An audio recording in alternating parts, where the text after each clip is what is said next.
In 1927, at the 5th Solvay Conference on Physics in Brussels, Belgium, a new proposal of mind over matter was admitted to try to resolve inexplicable behaviors on quantum mechanics.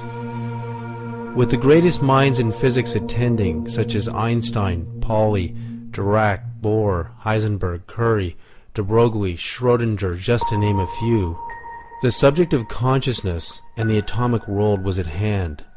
Heisenberg and Bohr approached Einstein with a new theory that the minds of the researchers were affecting the results of the experiments.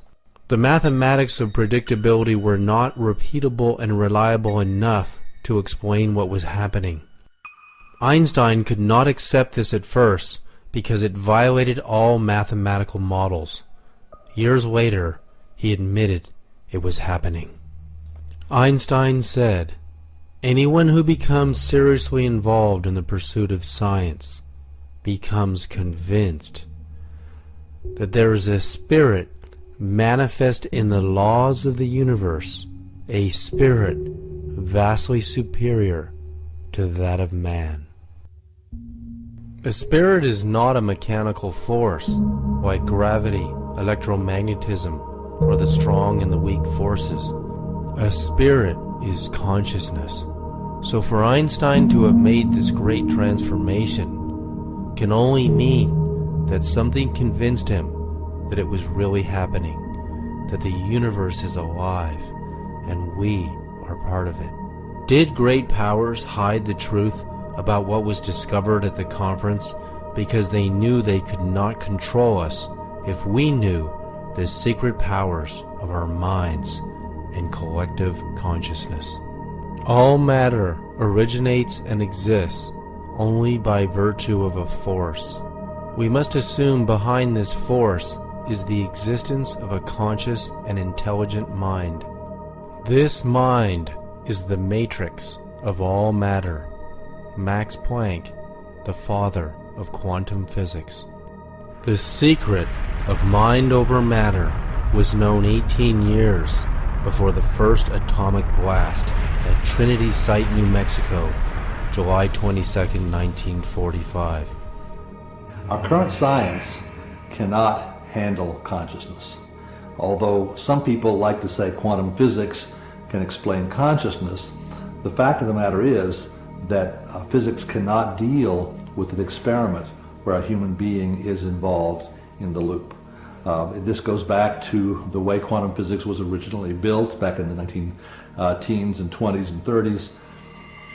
Whenever there's a conscious observer present, he causes a collapse of the wave function. Now, the wave function is a mathematical construct that describes the waviness of probabilities of events at the quantum level. And quantum physics is a set of equations that describe how this wave function behaves. When an observer looks at an experiment, he causes a collapse of this wave function. He destroys information. He basically starts the wave function from zero, and things have to start up again. So an observer right now has a chaotic effect in trying to describe or explain what goes on when a person's in the loop. Currently, our physics right now is incomplete.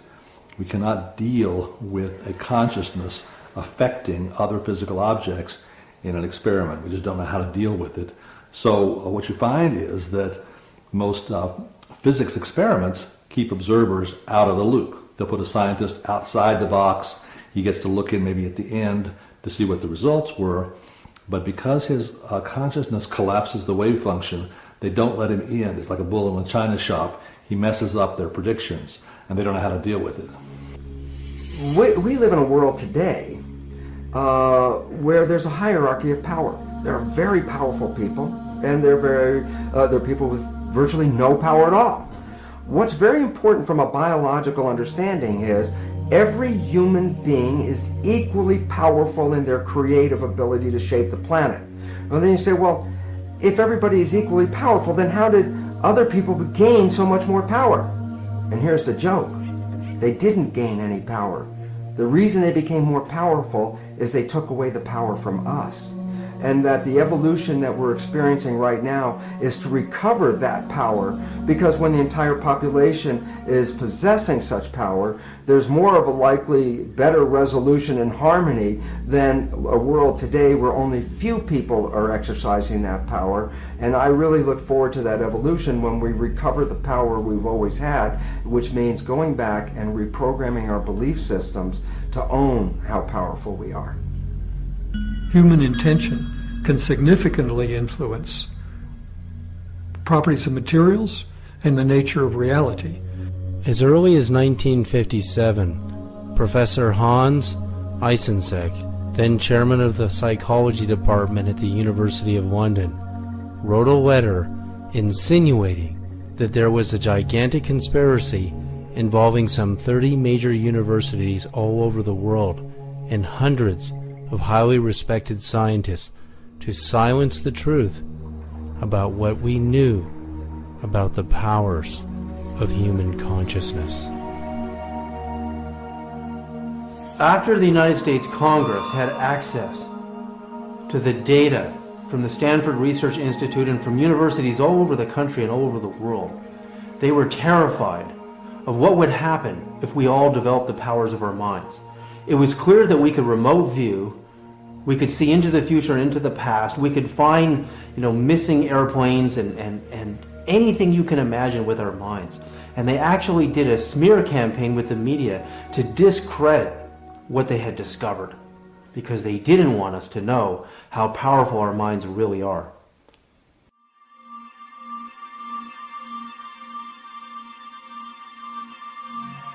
What is the language of quantum communication?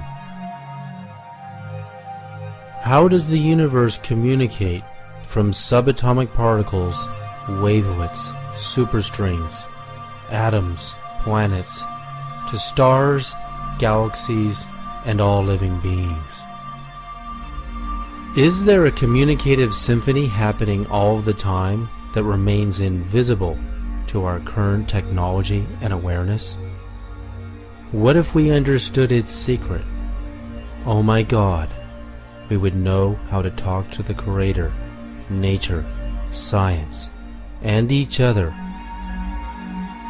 and interstellar civilizations. Are we in communication before we meet in person? How do we as human beings communicate with each other? How do we find our true love, life partners, our soul matches, our families, business partners, our careers, teachers, and life purpose? And how do we find God?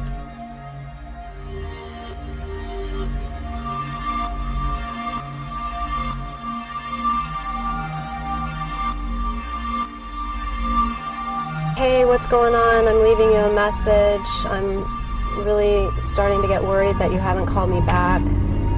And I guess, you're not leaving me much of a choice. I'm going to go ahead and tell you what I've been needing to tell you via voicemail, even though it makes me very uncomfortable to do that. Yeah, heart disease, the body is not a separate entity, all its different parts just acting alone. There's a mind-body interaction that has a lot to do with the development of disease in general.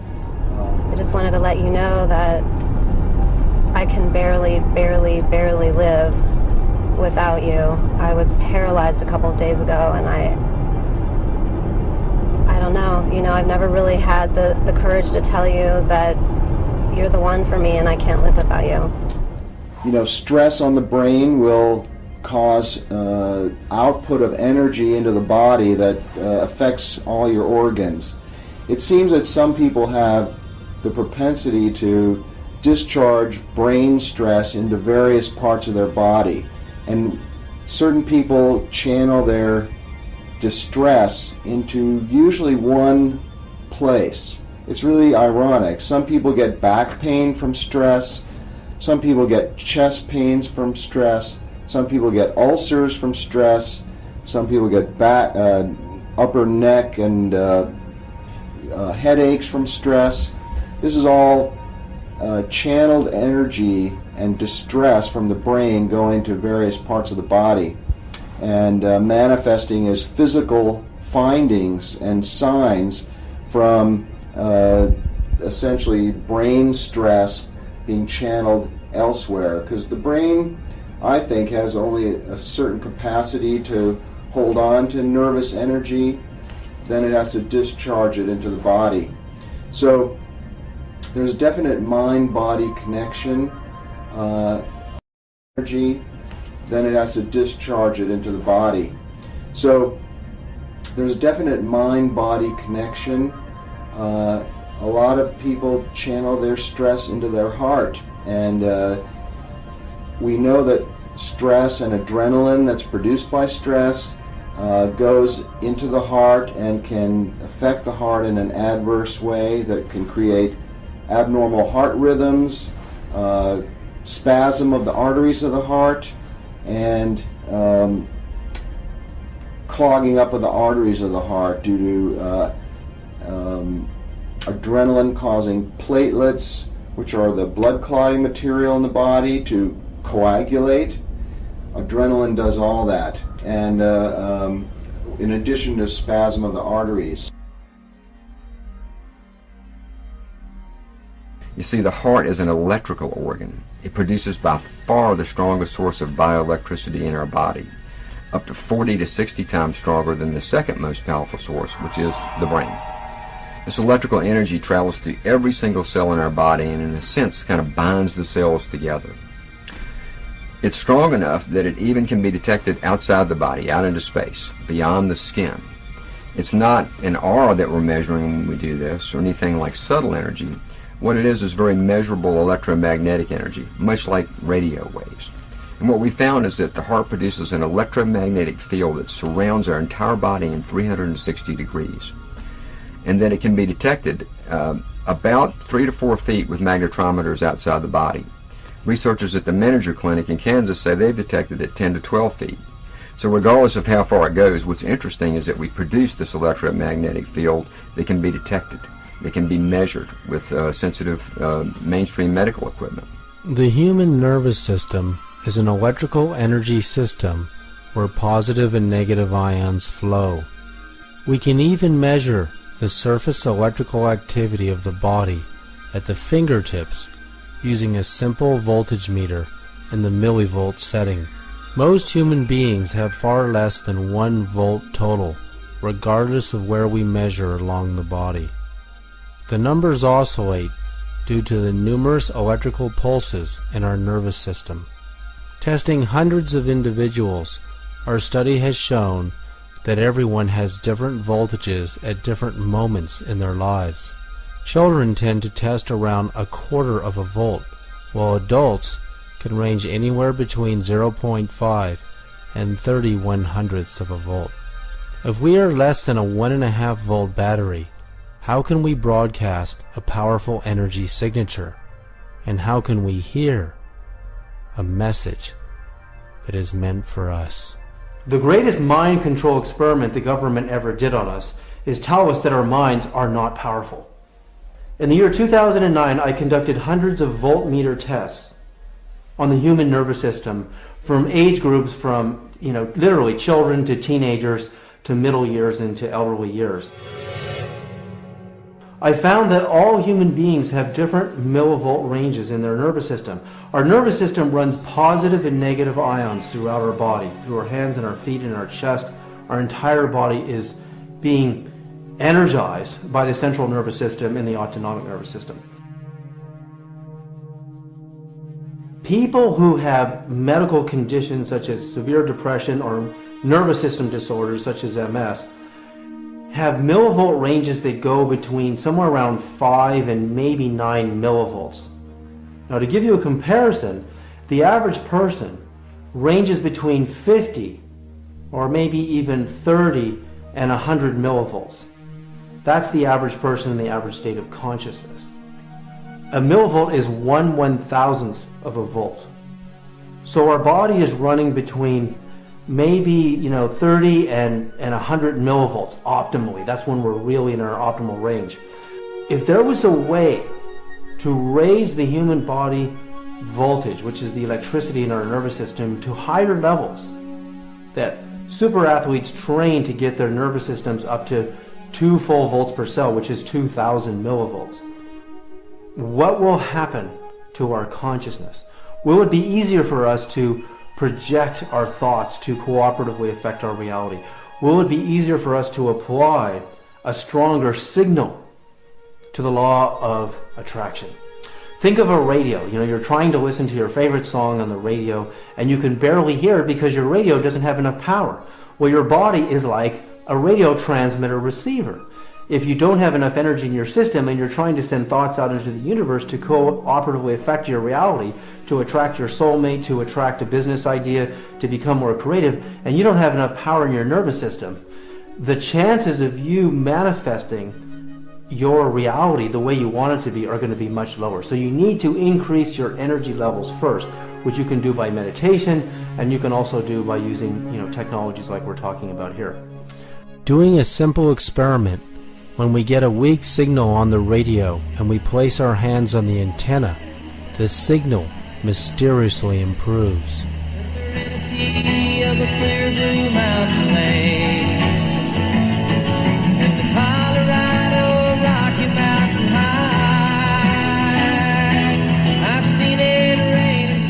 This is scientific proof that we are likened to an antenna that receives messages from the beyond.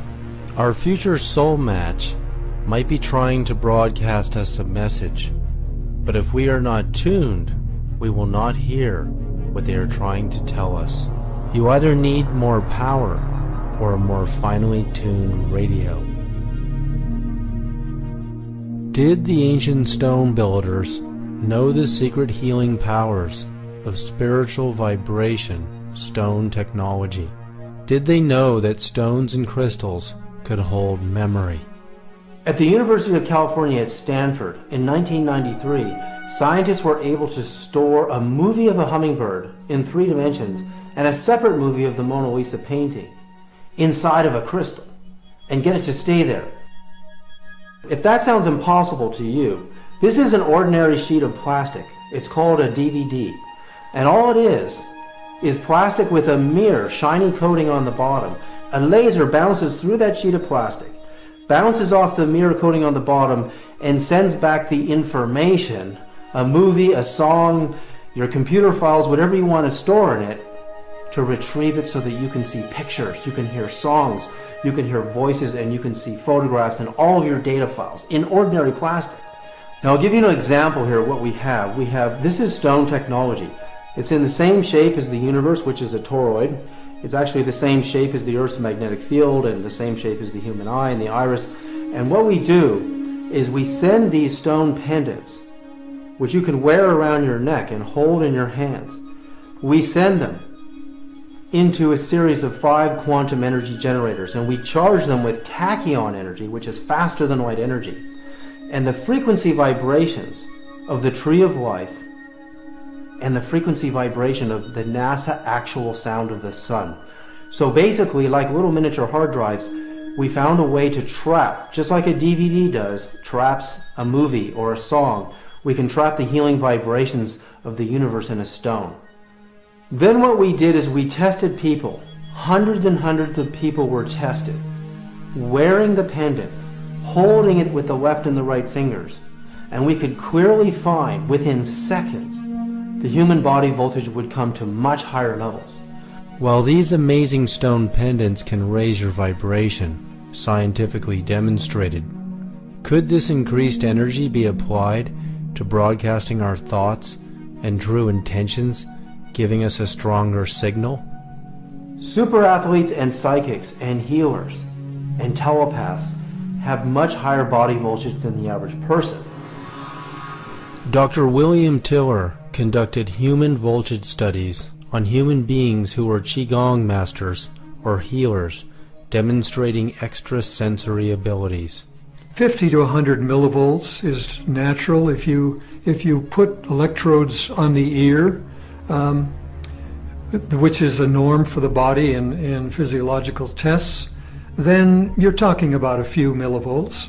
But if you're working with a healer, as we did some experiments, copper wall experiments with Elmer Green and I did this back in the 70s, then the healer, you can measure body voltages on the walls, and we found that a healer could increase the body voltage on a wall, reflected, of course, from the body or received by transmission from the body, 25 volts, 50 volts, 100 volts, 250 volts. We have been able to get signatures of that size. And basically, I was very interested in that, and I created a theoretical model that what happens when a healer is projecting healing to someone, that at some place in the body there is a site where the action occurs to bring about this transmission of energy. And when I looked at Elmer's data, he had 5 pieces of experimental data. He had the voltage on the ear, and he had voltage on 4 walls. One in front, one behind, one above, one below. So 5 equations and 5 unknowns it should solve, and so I solved those equations, and I found that for this particular healer, the source, the primary source, was the Dantian point, just below the belly button. Is our bioconsciousness likened to a living computer system, having its own power supply, memory, feelings, and the ability to transmit information? Well, imagine that you yourself have been designed, evolved, to be the most positively brilliant quantum-level computer processor, solution generator, ever evolved, designed, devised on planet Earth. The huge problem is that over the course of us growing up, most of us have taken on a whole series of computer viruses. So imagine that within yourself you might have as many as 100 major viruses, which are clogging the ability of that computer to function at its most brilliant levels. But on the other hand, imagine if you could learn to clear that processor to the point where it would begin to totally hum, in tune with the quantum field, at such a level of openness and vibratory awareness that it would actually begin to function at the level that it was truly designed to function at. What we found is that the frequencies in that field, the electromagnetic energy and the frequencies that are in the radiation from the heart, actually change depending upon what we are feeling. Our emotional state influences changes in that electromagnetic signature. For instance, if we're feeling a strong negative emotion like anger or frustration, it creates what researchers call an incoherent spectra in that electromagnetic field. Lots of different frequencies fighting for power. The pattern looks very jagged and irregular, kind of like you'd see if you were looking at a pattern of an earthquake. And we see that kind of electromagnetic signature again when people are feeling these negative emotions.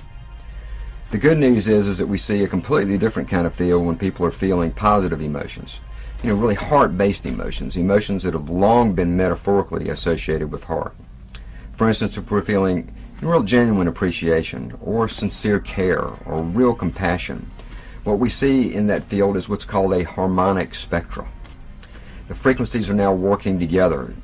They create what's called a harmonic sequence. They're not fighting for power, they're supporting one another. And all these changes occur because of what we do as human beings. The emotional qualities that we are bringing to life affect that field. Now you take that a step further. The field surrounds us in 360 degrees.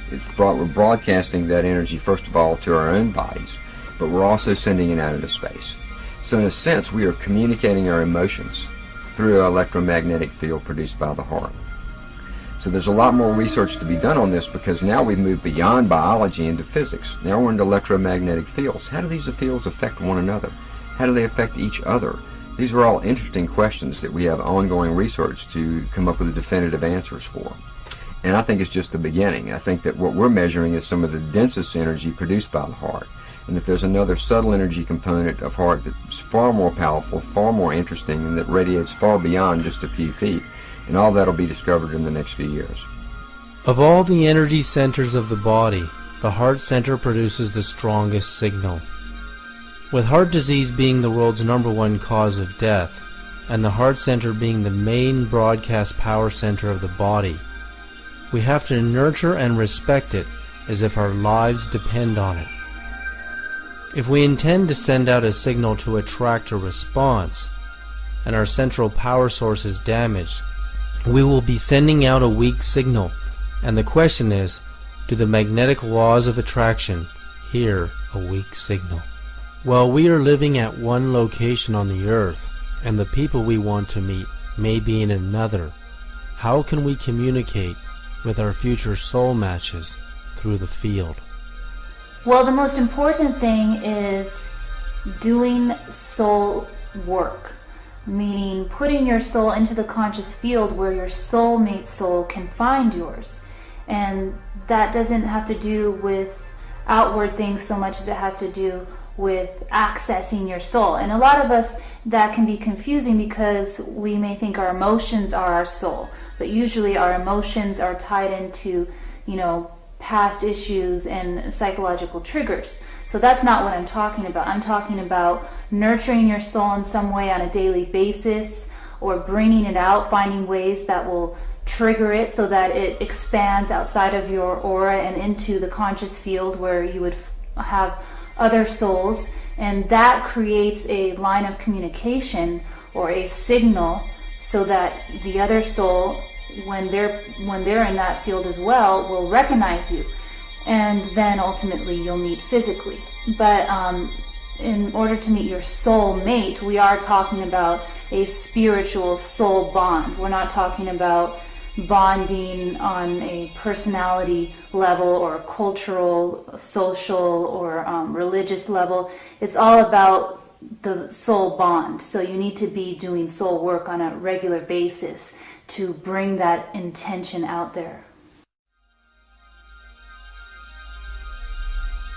The field is the sole governing agency of the particle. What he meant by that is the field, the invisible forces, are the sole governing agency of the particle, matter. So it says human beings as physical matter are actually governed and shaped by the field. And this is what we're beginning to learn. Reading the field is very important for our survival. The human body has an aura of electromagnetic light energy that radiates far beyond the boundaries of our physical body. Doing another simple experiment with our radio antenna, we can see that a weak or static radio station comes in more clearly just as our hand comes near the antenna without even touching it.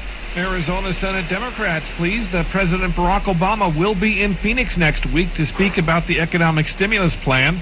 Minority Leader Jorge Garcia of Tucson says the emergency funds will hopefully offset spending cuts that the Republican-controlled legislature are imposing to balance the state budget. It would put a lot more money into Arizona's economy. This is simple scientific proof that our field is interacting with the field of the radio waves at a distance.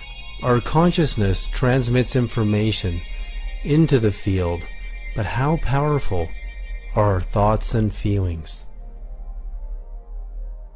It's important to clear your field so that you are creating a very intentional signal. By that, one of the things is not dating or having flings, not holding on to semi-relationships that have your foot in one foot in and 1 foot out. You want to clear all of that because that will actually create confusion in the line of communication. It'll make it like static, and it will also bring people around you that can misguide you, or you may think that they're the ones, but it'll be confusing you because you're sending mixed messages. So they may be partially what you want, but they're not in fact your true soulmate because you're sending out mixed messages about what you want.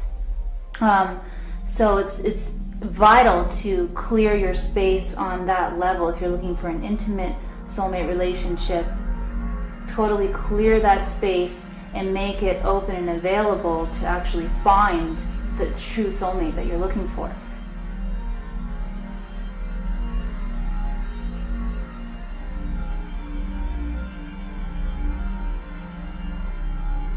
As all 7 of our body's energy centers send out living light waves of different frequencies and amplitudes, they are also sending out our personal information. This means our inner spiritual architecture represents a personal signature of our knowledge, experiences, desires, feelings, true intentions, and deepest thoughts. This signature will be met with a response, whether we are conscious of it or not. One of the ways to understand the mystery of attraction, the mystery of what pulls some people together, why one woman will turn a man on and that same woman will not turn another man on, why one man will just make a woman open up in feelings of love and that same man will be nice to another woman but she doesn't have those same feelings to her. There's a actual dynamic between the different energy centers in the body. If we look at the 7 basic energy centers, they're like circuits in the body. And we're not all, as individuals, we're not completely whole in that all those circuits are connecting all the time. For example, I just spend time with some people and suddenly I naturally feel smarter. I feel brighter. That's because their circuits are activating a part of my circuitry that makes the energy flow more completely. Often people go to a spiritual teacher and they'll put them on a pedestal because just in the presence of that person they feel so spiritually more awakened. One of the higher centers starts to open. Well, it's not that that person sitting there would have that effect on everyone, nor does that person necessarily have all their circuits together at all. It's just that they happen to have 1 or 2 circuits that are open that complete another person. In a similar way, it's like a man being turned on to a woman over here and another man not being turned on. This woman literally activates some circuitry inside of this man that completes his energy center, so now energy is flowing to the sexual center. There's always been known in the past the muse. The muse would inspire the writer. If he didn't have the muse, that little circuitry that allows him to express what's inside of him simply couldn't be connected. So that's what the muse does. So in a variety of situations, our relationships activate certain circuits inside of ourselves that connect up the different energy centers. Generally, when we find someone that we're in love with, someone that we want to share our life with, that's what we often call a soulmate. And that's someone who activates the circuits in our heart. They activate us to the eternalness of love. And so when we interact with this person and we're open, not when we're shut down, but when we're open, we feel this part of us that can love them forever and wants to love them forever. And that's what we often define as a soulmate. They may not be the one that opens our mind or opens our sense of creativity or gives us confidence. They're going to be the one that opens our heart. Mind or opens our sense of creativity or gives us confidence, they're going to be the one that opens our heart. It could be they can open 3 levels or 2 levels or all 7 levels. And that's the uniqueness of every relationship. Never look for perfection in a person, but to know that the perfect relationship for us is someone who stimulates in us, when we're feeling centered, they stimulate within us a feeling, a knowing that this is a person I'd like to share my life with. In their presence, I become a better person. The people we meet and the spiritual experiences we attract by coincidences may not actually be coincidences. They may be the results of our personal broadcasting. So when you want to make contact with your soulmate in the conscious field before actually meeting them in person, it's when you're actually doing your soul work on a daily basis that you want to put those intentions and feelings into the field. What I mean is, like during meditation or prayer, you want to put the feeling tone of wanting to meet your soulmate into that space. Or if you're writing about your inner emotions and desires, you want to put that feeling tone there. Or if you're there's a, just nurturing yourself. Put the feeling tone of having a soulmate relationship in that space, in that soul work space, which will go into the conscious field. What you don't want to do is put preconceived ideas into that space about what your soulmate looks like, who they are, all those things, it has to do with control. And when you're really ready for your soulmate, you're ready to let go of your control, because a soulmate is in fact a soul bond. It doesn't have to do with all those outward, conditions or ideas. It has mostly to do with that soul connection. So that's why I say you put the feeling tone in that special space more than anything. As human beings, each one of us is characterized by our own vibrational frequency, which is a reflection of the proteins in creating our biology. The significance is that as individuals with individual frequencies, there are some people whose frequencies are more complementary or more matching than other individuals whose frequencies are quite different.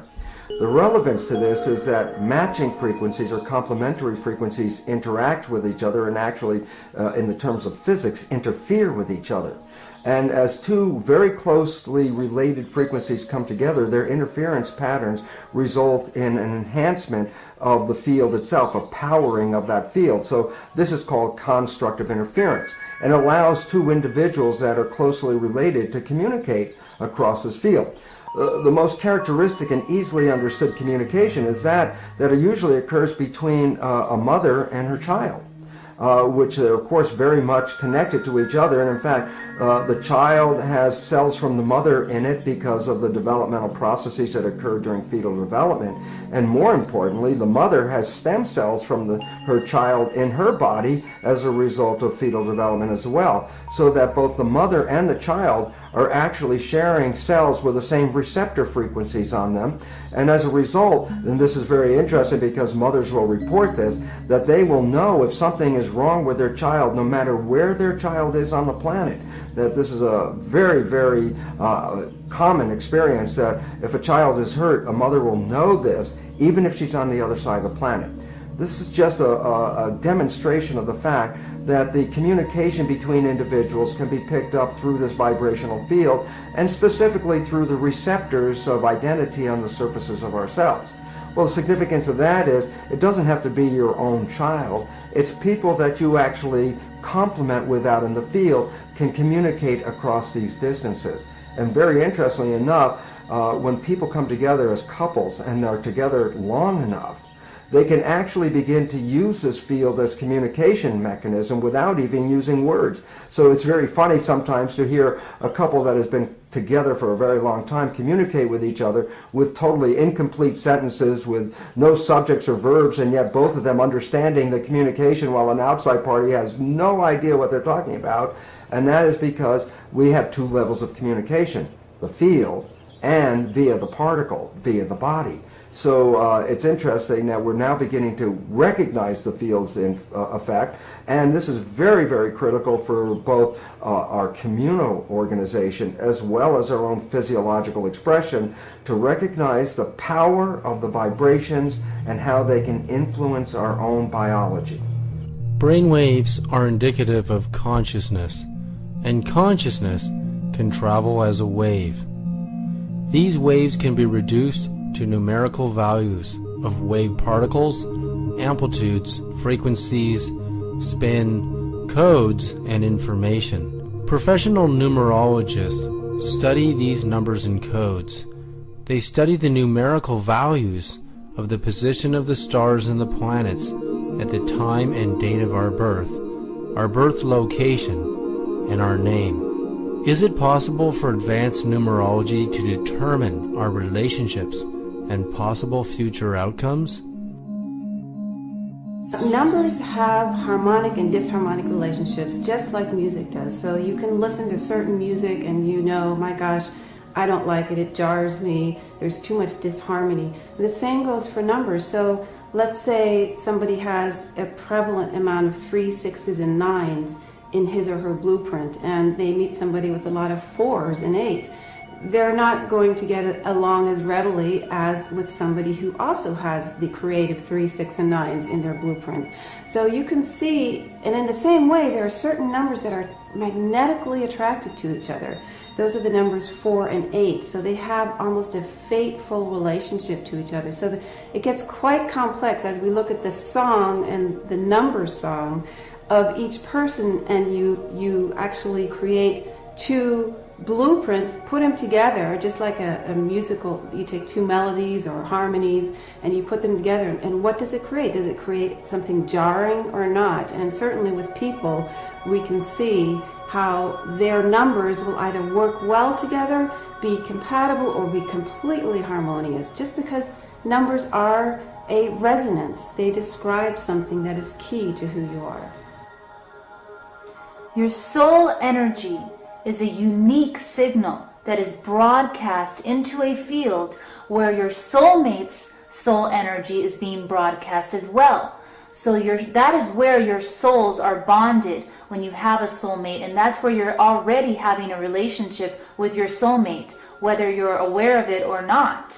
And whether you're aware of your soul desires and feelings or if you're not is irrelevant, because you're already bonded with your soulmate on that level.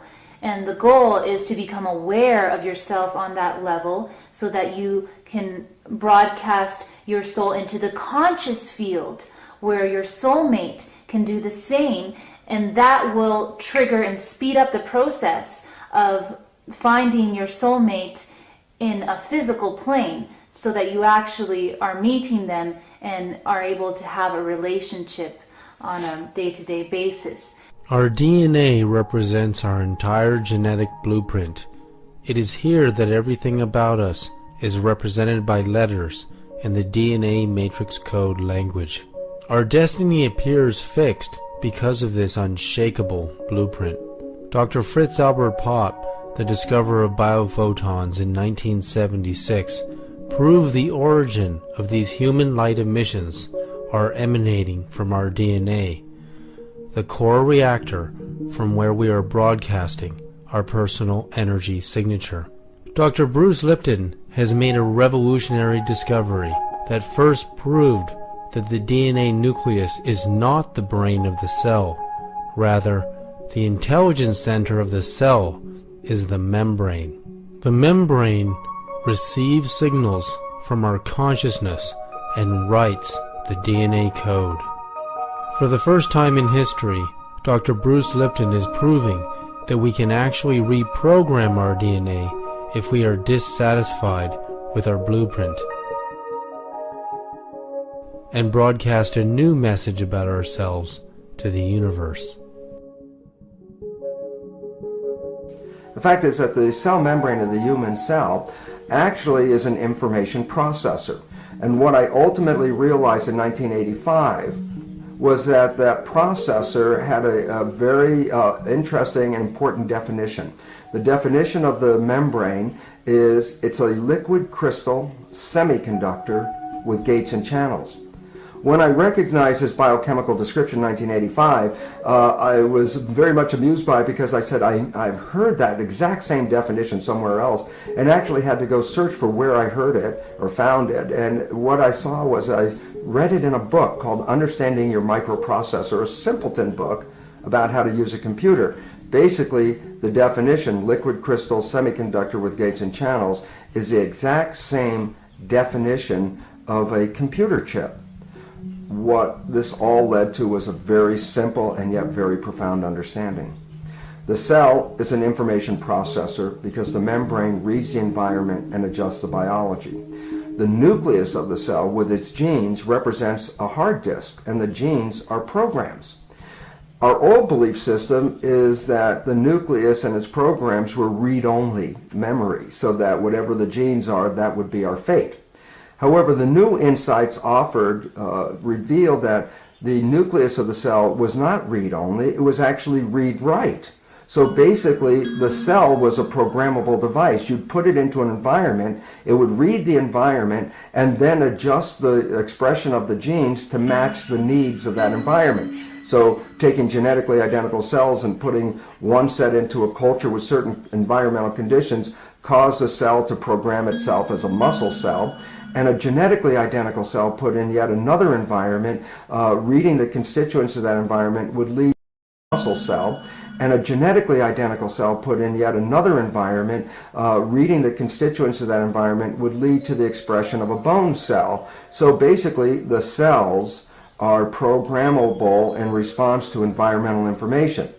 And one last piece, just to tie it together for all of us to understand, is that if you put a culture dish of cells into an adverse environment, then what would happen is that those cells would actually get sick and start to die. And if you take that very same culture dish and move it into a healthy environment, the same cells would immediately recover and start to proliferate, and the cultures will flourish. The relevance about all this is that we go back to the nature of a human being and recognize that containing 50 trillion cells, the human body is essentially a skin-covered petri dish. If you take your human petri dish body and put it into an adverse environment, it will cause the cells to get sick and to actually begin to die. And yet if you take that same skin-covered body and put it into a healthy environment, the cells will rapidly recover and begin to flourish again. So the important reality is that our state of health or disease is really a reflection of the environment that we live in and the environment that we perceive.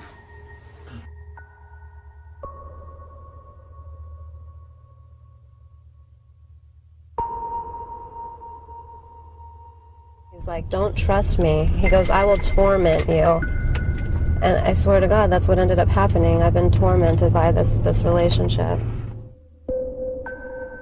In each one of us, there are 46 human chromosomes, among which there are nearly 3 billion base pairs of DNA.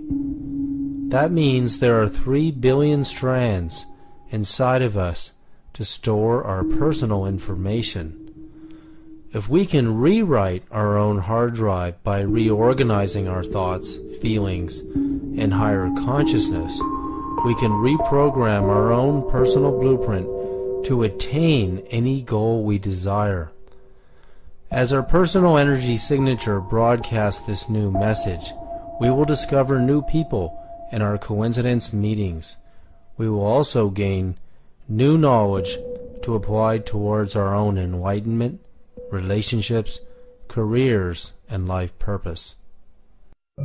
Scientific studies have shown the heart is not only the most powerful center in the body, it is the most intelligent, having the ability to receive precognition. If we can create a coherence with our minds and heart center, we can access our intuition more frequently. One of the interesting studies that was done here at the Institute of Heart Math with our chief researcher, Dr. Roland McCready, was a study on intuition, on the intuitive response.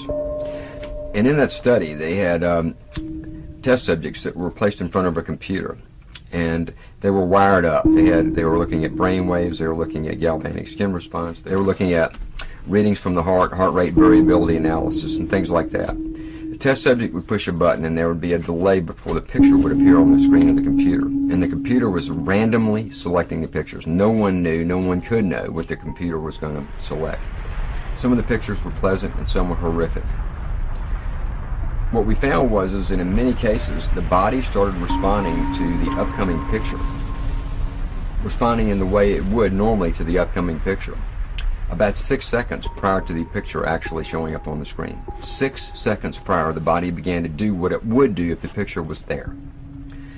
It was a very, very complicated study, a very detailed study, published in 2 parts in the Journal of Complementary and Alternative Medicine. The data analysis showed something very, very interesting. It showed that when that response began, that the first part of our physiology that was doing sort of the intuitive or precognitive response was actually the heart. The heart was responding before the brain. It began to go through a deceleration process that would be compatible with the picture that was going to come up. About 1.5 seconds later, the brain began to do what it does in regards to that picture. But within the human system, at the physiological level, measuring that intuitive response to an upcoming event, it was the heart that responded first. And as I read the summary of that study, I found it fascinating, because what the summary basically said was that it appears as if an upcoming event is significant or emotional, that we have a tendency to be able to sense that or to respond to it before it actually occurs. And that our biology has the capacity and does in many ways scan for the future events. It's constantly scanning for future events, but that is something we're not aware of. We don't know that it's there. We don't know that we do it. But the punchline was it would be very useful for us to develop that. And it has a lot of utility, a lot of practicality in how we navigate our lives. And so it's just one study beginning to decode, something that's remained sort of mystical or sort of vague, which is intuition. What is intuition?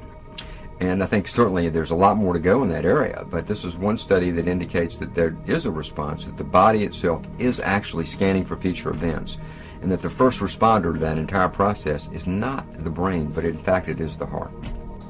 We know that our whole biosystem begins to shift in terms of what we in sports psychology have been referring to as being in our zone.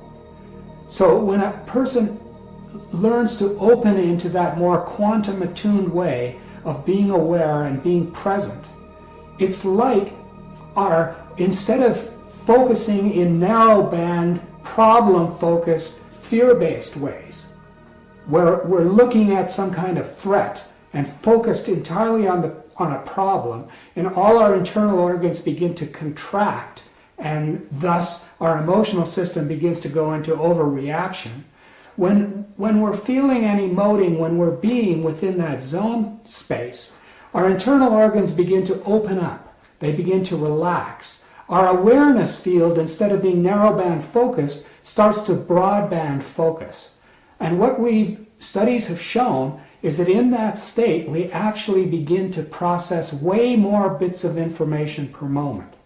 And when we're in that state, we have the experience as though time is slowing down.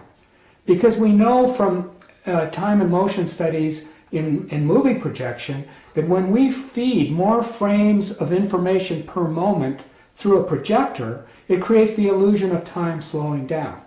So this is often what people experience when they're in that zone state of more quantum field, present attuned awareness.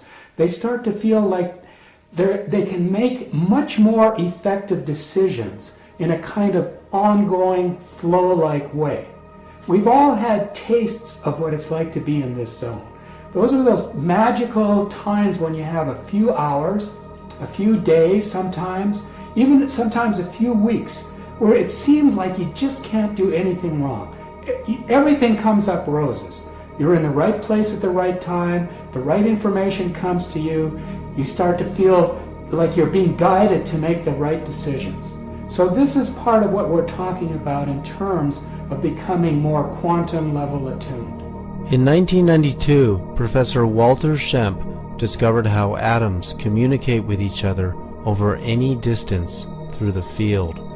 He discovered in the atom, when electrons are in a higher frequency shell or orbit around the proton, the atom emits light waves carrying intelligent information, similar to the way when we are talking and communicating, our brain waves go into a higher frequency wave state. He found when the electron jumps to a lower frequency wavelength, the atom receives photons carrying intelligent information, as if they are listening, just as when we are listening, we go into a lower frequency brainwave state. The timing of when electrons jump shells to higher or lower frequency orbits is completely random and cannot be quantified by any mathematical predictable formula likened to random human behavior. There are several other behaviors in quantum mechanics that remind physicists of human random consciousness as opposed to models demonstrating repeatable and reliable mathematical timing, such as the sun rising every day at the precise expected time and the 9 planets' orbits around it. In the quantum universe, finding precise timing and repetition of events is very difficult in certain functions of the atom and its components. Niels Bohr and Heisenberg presented to Einstein at the 1927 Fifth Solvay Conference on Quantum Mechanics that the minds of the researchers were affecting the angular momentum of the electron's spin around the proton. This was because different data came in when different researchers were conducting the experiments. The data was always random and could not be quantified in a repeatable and reliable mathematical formula. As far as the laws of mathematics refer to reality, they are not certain. And as far as they are certain, they do not refer to reality. Albert Einstein. In Richard Feynman's book, The Strange Theory of Light and Matter, he tried to quantify the behavior of the timing of which light particles, photons, emanating from a light source would reflect through several layers of glass and bounce back to detectors. Light particles do three things when they strike a glass target. 1, they either travel through the glass sheet, or 2, they react and scatter inside the glass sheet, or 3, they bounce back to give us a picture of the sheet of glass. Feynman shined his light source through several sheets of glass, allowing light particles to choose to bounce off of or react to the surface of various layers of glass. He wanted to see if there was a quantifiable formula for which photons would bounce back and which ones would travel through the glass or penetrate deeper and bounce off another sheet of glass, or scatter and react inside of a sheet of glass, or scatter and react inside of it, or deeper yet, travel through all the sheets of glass. Regardless of the color of light and various other parameters, there was no way to quantify the strange behavior of light and matter. The light particles, photons, always behaved randomly as to what they would choose to do, just as in human consciousness.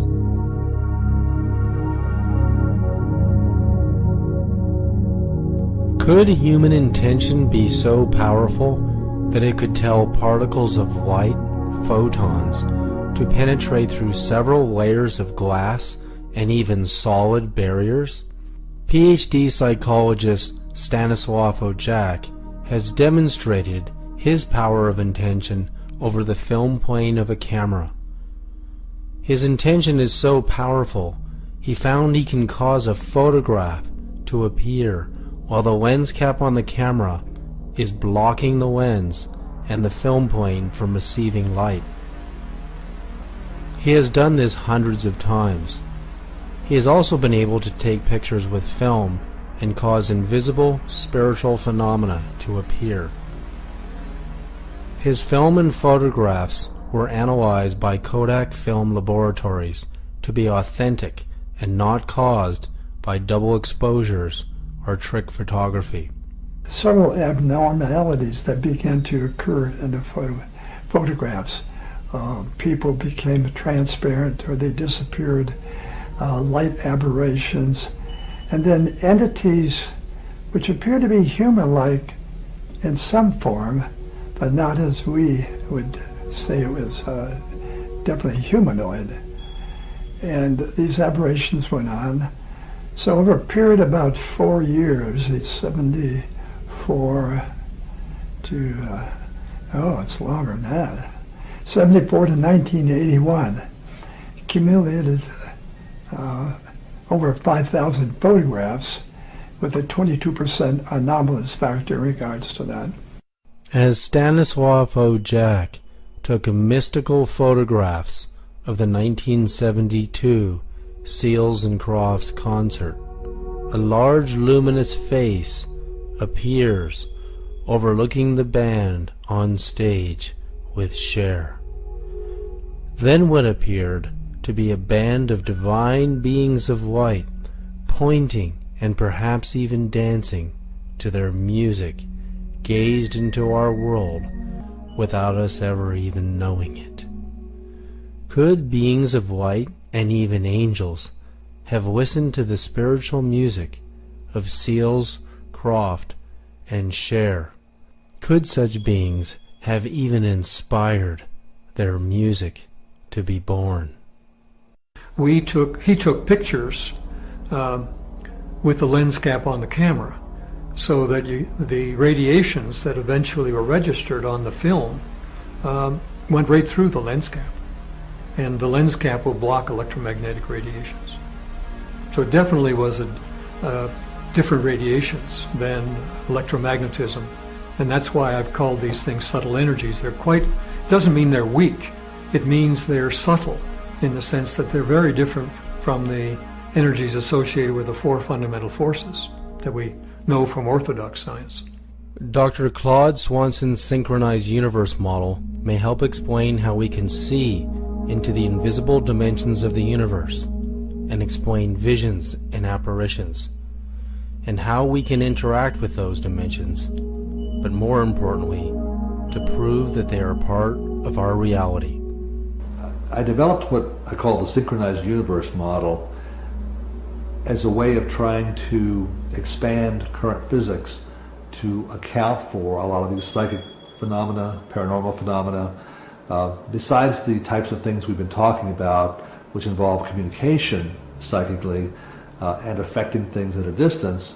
You also have other abilities that the yogis have demonstrated, that certain adepts in China, the Qigong masters, have demonstrated, things like walking through walls, levitation, teleportation, things that in the West we laugh at and we call them science fiction, and yet there are people who have demonstrated reliable abilities to produce these effects.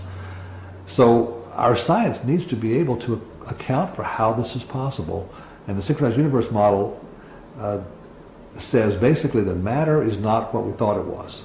They're not like little billiard balls or even little quantum points moving around, that when we say there's a particle at some place, a piece of solid matter, what that really involves is an energy exchange between that charge or that particle and all the other particles in the universe.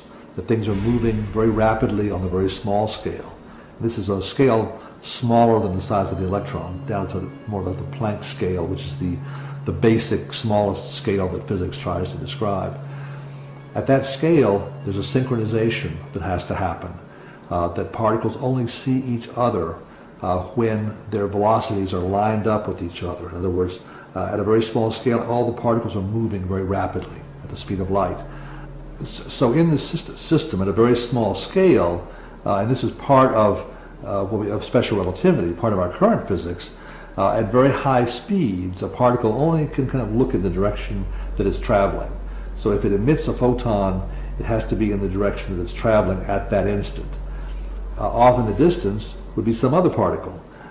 If they're going to interact mutually back and forth, that particle also has to have a velocity lined up with the first one. So the primary interactions at this very small scale would involve particles with velocities that are aligned at that moment of interaction. A moment later, their velocities have changed because they received an impulse from one another. And what this leads to is the only stable solution of this system is when the particles end up being synchronized with each other. The ones that interact consistently on the average over time are the ones that take on little orbits at very small scale, down to Planck level, which are synchronized. You can have many, many other systems of particles that have some other synchronization, either a different frequency of oscillation or a different phase, so they're in some other part of their orbit, so they're looking in a different direction. Those particles would not, on the average, see the first set of particles. So they would be invisible to us, or we might see them occasionally as quantum noise, and that may well be the origin of quantum noise.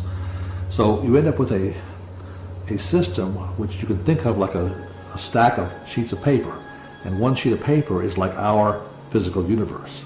The particles on that sheet of paper are the ones that are synchronized with each other. We call that physical reality. That's what our current physics tries to explain. That's where our laws are applicable. But you can have many, many other sheets of paper with these other parallel systems that are synchronized a little bit differently. Now, what raising the gauge and paranormal phenomena and torsion and these other forces that I've been talking about, what they do is they shift our little sheet of paper. So now we start to move down and dip down and interact with other parallel systems. And that's what happens when you can start now to Instead of being limited to a four-dimensional reality, your dimensionality now can be 5, 6, or 7 dimensions as you interact with other parallel systems. When that happens, strange things become possible that were not possible before. According to the synchronized universe model, when our own frequency synchronizes with a parallel universe or dimension, it allows us to perceive it in the form of a vision, powers of levitation, miracles, knowledge, enlightenment, and even healing. Our bodies are made of atoms and subatomic particles. 99.9% of our body weight is comprised of protons and neutrons, which are then made of hexagons of 6 quarks, each made of dual pairs. Among the quarks are the mysterious strange and anti-strange quark. They are called strange because they have the ability to randomly just disappear from the core of the atom and then strangely reappear. There is no mathematical model to quantify the timing of when and why they will do this. Is there a connection to the behavior of the strange quark and human consciousness? Knowing that we are also made of a significant percentage of strange quarks, that portion of us is dematerializing and rematerializing at random all of the time. No one has been able to determine where the strange quarks travel to, other than the fact that they disappear into other dimensions and reappear. Do they travel to other dimensions to gain information or to communicate at a distance?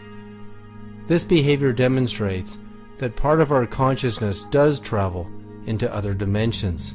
Can this help explain communication at a distance and mental telepathy? In the 1970s, President Carter, the CIA, and the Air Force used 2 psychics trained in remote viewing to locate a lost Russian Tu-22 bomber, which no other forces could find. The remote viewers gave blind latitude-longitude coordinates that led Air Force officials to point their satellite cameras deep into the jungles of Africa, precisely where the Russian Tu-22 had crashed. The significance of the case where Carter talks about how remote viewers were used to find the missing bomber that had gone down in the jungle shows that remote viewing can be very accurate and can be useful. Now his comments about the case were a little bit of an oversimplification. There was more than one remote viewer. Actually, viewing can be very accurate and can be useful. Now his comments about the case were a little bit of an oversimplification. There was more than one remote viewer actually involved. They do it several times to check one another. But the fact is that remote viewing, number one, can be very accurate, and number two, was really used for important cases over an extended period of time. And even though they claim that it's finished and there's no more remote viewing going on, that's what they said before they admitted that this program was there too. So you can make your own conclusions about that. The point is that consciousness really can be used to give us information that might otherwise be unobtainable. Later, in 1979, Congressman Charles Rose, then chairman of the House Subcommittee on Intelligence Evaluation, reviewed the U.S. government's secret psychic spy program.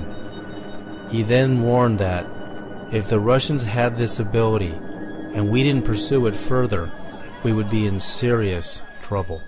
Well, there's certainly plenty of evidence that the out-of-body programs were going on, the remote viewing programs were going on. What has been made public is the 20-year remote viewing program that was started by the CIA in the 70s that physicist Hal Puthoff and a couple other people started, and they found out from their early experiments they could go into laboratories in Russia. One of the first laboratories was at Semipalatinsk, which the CIA at that time had been unable to look into. They saw a building, large structures, a lot of activity, but they could not tell what it was being used for.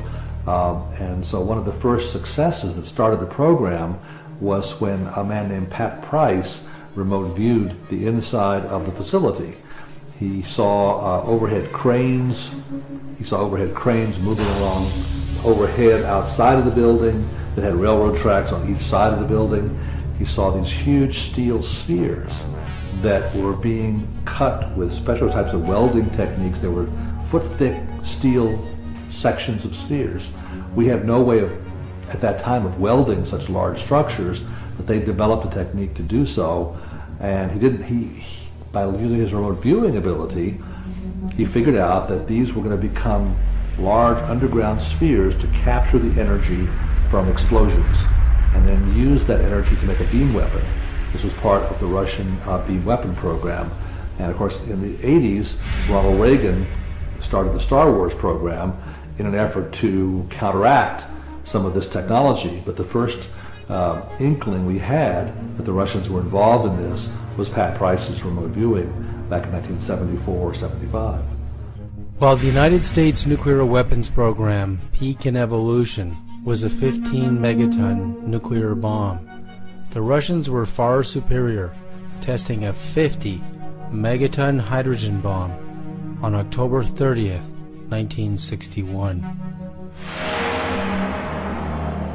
Was Russian psychic espionage into the United States secret weapons program instrumental in allowing them to gain the advantage? Today, with the Cold War at its end, Russian psychic research is used for mostly peaceful means. Konstantin Korotkov is a professor of physics at St. Petersburg Tech University in Russia. He is the inventor of the world's first camera that can see deep into the human aura's energy field and information band. It is called the GDV. The computer software reads the data the GDV provides on an individual's auric field. It can see breaks in the energy field, early signs of damage to organs, and changes in the field due to higher states of consciousness, the amplitude of energy coming out of all 7 energy centers, how well the 7 energy centers communicate with each other, and even mental telepathy and healing. So it was really a very interesting time because we were able to organize a research laboratory, a research center outside of the city in some remote place. We took a house. In this house we put all possible equipment that we were able to think of by that time. And we've been selecting and inviting people who was really talented clairvoyants and talented psychic people. And then we trained them how to operate with each other, how to deal with telepathic communications, and we've been measuring all this process. So it was many sessions like this, several years. It was very interesting results, and everything we published secret reports on this, of course. It never been published in any journal, but we have proven that telepathic communication with people is really possible. And it was done on very precise scientific basis. But our approach was different from approach of Russell Tark or some other researchers in the world. First step was to select specific people, to find out people who can do something and who communicate with each other. And I am absolutely sure that really effective communication comes between people who are really attuned to each other, who have this very, very special entanglement to each other. It may be men-women, it may be men-men, it may be women-women, it doesn't matter. It's not gender difference. It is a topic of, I would say, spiritual interconnections. And if they have it, then they may be trained how to interact with each other. So from our point of view, when we've done these experiments, and we are doing these experiments up till now, it is very important to select people, to train them and attune to each other. then it's maybe effective communication. Do we receive messages from others without even knowing it? This was a study to show is it possible to send and quantify, measure energy of healing, loving energy, sending. So if we send loving energy to another being who is not directly in front of you, but in another space, will they receive it? And if they receive it, how does it show? Wow. That was the purpose, and this was done with a team of researchers in Slovenia. So here we see that you've got the person who is sending energy. This is the right side, is sending of energy, and on this side is the receiving of energy. So from the right side, when you talk about, because the emotional heart is on the right, it is sending, so there is a little burst, and of course these bursts are captured. And it's separate from the body. It's leaving, this burst is leaving the body. Indeed. Oh, that's amazing. And the receiver is receiving it. And look at the shape of that too. How far away are they physically from each other during the explosion? 2 buildings. 2 buildings? 2 buildings. So this burst of energy traveled 2 buildings and went to this person who was the receiver. And this is documented scientifically as biophoton emissions. Yes, yes. If we attempt to send someone we are tuned into a message with our mind, will they hear it? Will they receive it? Protocol where we have instruments on both people, both sender and receiver, and they physically situated in different places, and it may be in different places in Moscow and St. Petersburg, or Moscow to St. Petersburg, or Himalaya to Moscow, Nepal to Moscow, Venezuela to Moscow. So we did a lot of experiments of this kind. In any situation we have time that is related to astronomical time, and it's all now possible by GPS to correlate all this. And we were able, and we are measuring moment of sending emotion, because we are sending not images, not some pictures, not letters, but we are sending emotions. And they aim to detect those emotions on the other end. So we are measuring sending and response from biophysical measurements. This is electroencephalography, electrophotonics, and balancing platform. So we can really detect the moments of sending and receiving. And in all our experiments it demonstrated that it is no time shift. Not zero. Zero. Instantaneous action at a distance. Absolutely, instantaneous effect.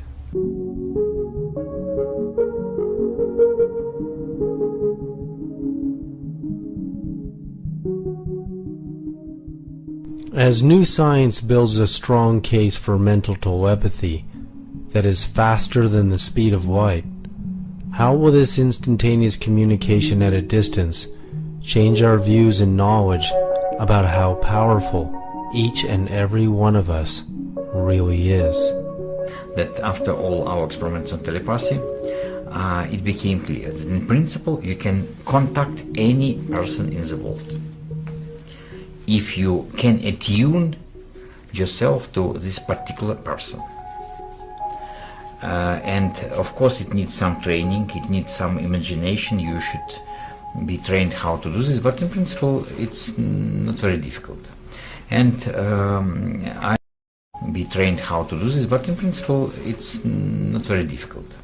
And I don't like, for example, to make telephone calls. For me it's boring to press buttons, then it's busy line, then it's again busy. So when I need to contact someone, I just contact this person in mindset, and they ask a person to call me, and it works very well. So it's people usually call and contact somehow, and it works really brilliant. Could a telepathic message be sent from the moon back to Earth? In 1971, Apollo 14 astronaut Edgar Mitchell believed the powers of the human aura and mental telepathy were so profound he conducted an experiment while he was on his way back to Earth from the moon. Astronaut Edgar Mitchell, one of our team of 2 astronauts who were the last group, I think, to walk on the moon. This was the 3rd group to walk on the moon. On his way back, decided to do a psychic communication experiment.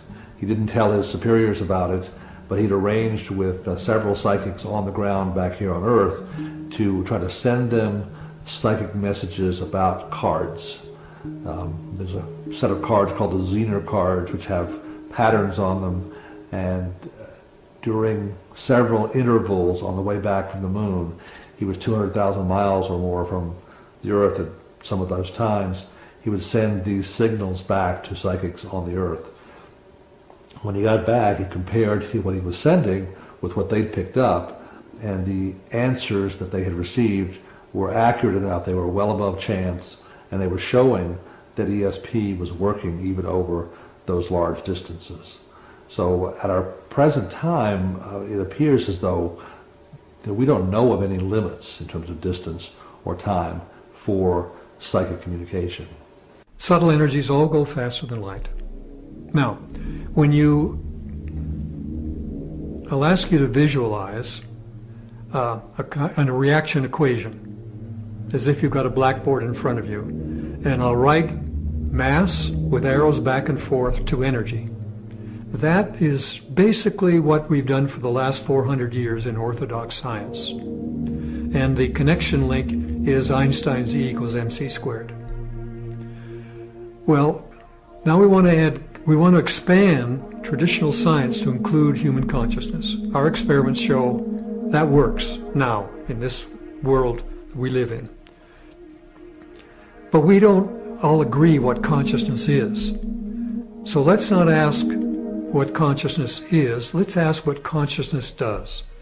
Astronaut Edgar Mitchell found that consciousness has a better quality signal in space.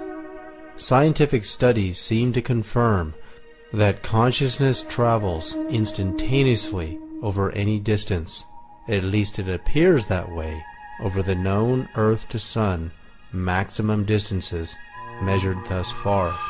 Dr. William Tiller calculates that due to the fact that consciousness cannot be blocked by any barrier, including lead and mountains of rock, which are capable of blocking the highest frequency gamma rays, consciousness must be of a higher frequency than the gamma ray spectrum to allow it to penetrate these barriers. Also, in order for consciousness to appear to travel instantaneously over Earth to Sun distances, it would have to at least travel at the speed of light squared, which is 34.7 billion miles per second. Oh, the theory is that they all travel faster than the velocity of light, and that's why they're non-observable. And the magnetoelectric energy, its top velocity, from my theory, is that it's c squared. So it goes from c to c squared. Dr. Tiller's new model of consciousness has multi-dimensions. It starts with the second chakra being capable of sending consciousness as coherent information at a frequency beyond the gamma ray spectrum in the magnetoelectric spectrum, with wavelengths so tiny and frequencies so high they could penetrate any subatomic barrier. This level of consciousness can send coherent information at the speed of light squared, or 34.7 billion miles per second. Since the Sun is approximately 93 million miles from Earth, consciousness would appear to travel from the Sun to the Earth in a tiny fraction of a second, 1/373rd. Whereas if you go to the next level, the emotion domain level, it's sort of c squared to c cubed. Dr. Tiller's second level of consciousness, emanating from the heart center, allows coherent information to travel at the speed of light cubed, or 64.64 quadrillion miles per second. This is a level of cosmic proportions. As the speed of light travels 5.87 trillion miles per year, and the Pleiades star system is 440 light years away from Earth, or 2.58 quadrillion miles, it would take ordinary light, or radio messages, 440 years to get there. But consciousness, at this level of realization, traveling 64.64 quadrillion miles per second, could travel the 2.58 quadrillion miles to the Pleiades star system in 1/4 of a second. If you go to the mind level, it's c cubed to c to the fourth.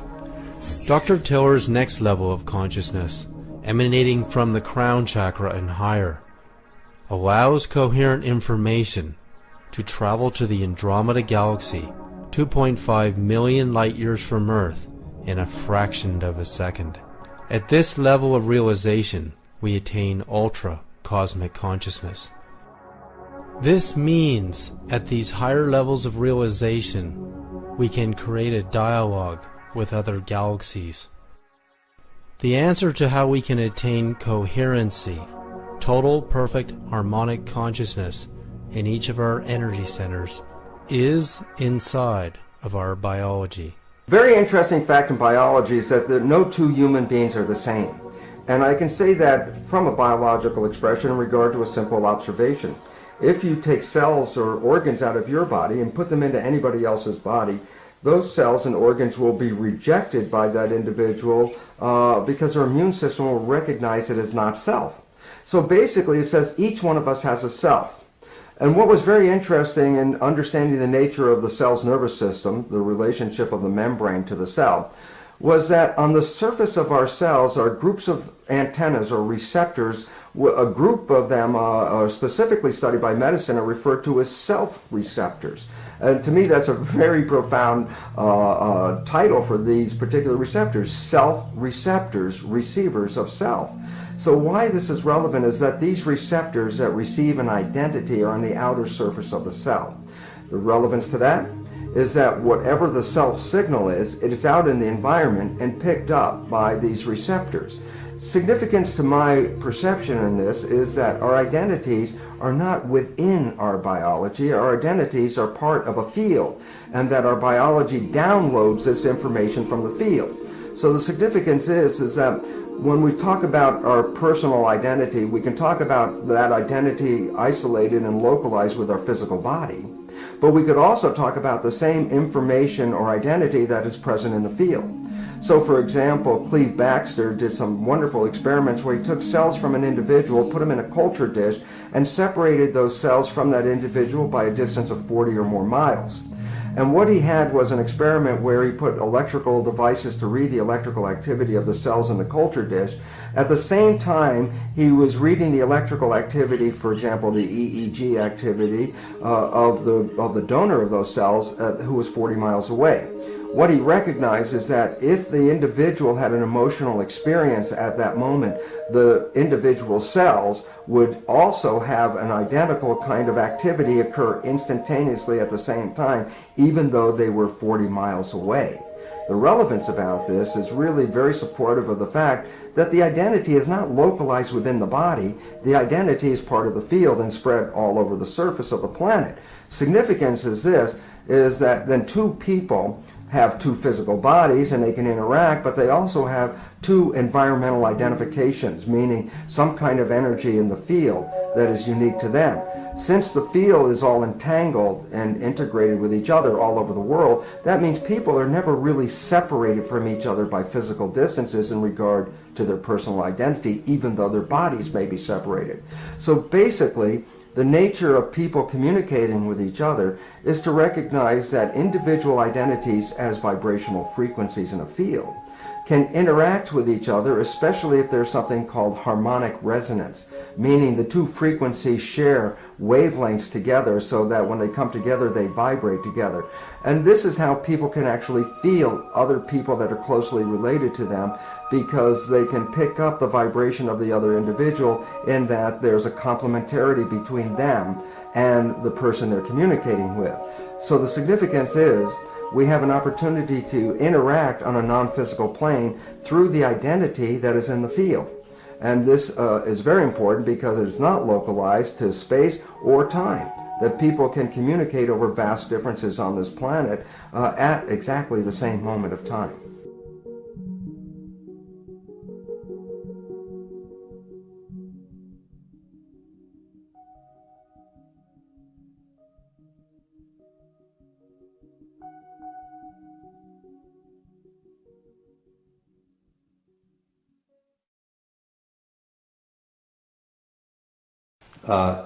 In our current science, there are four basic forces: electromagnetism, gravity, and the strong and the weak forces which occur in the nucleus, and they hold the nucleus of atoms together.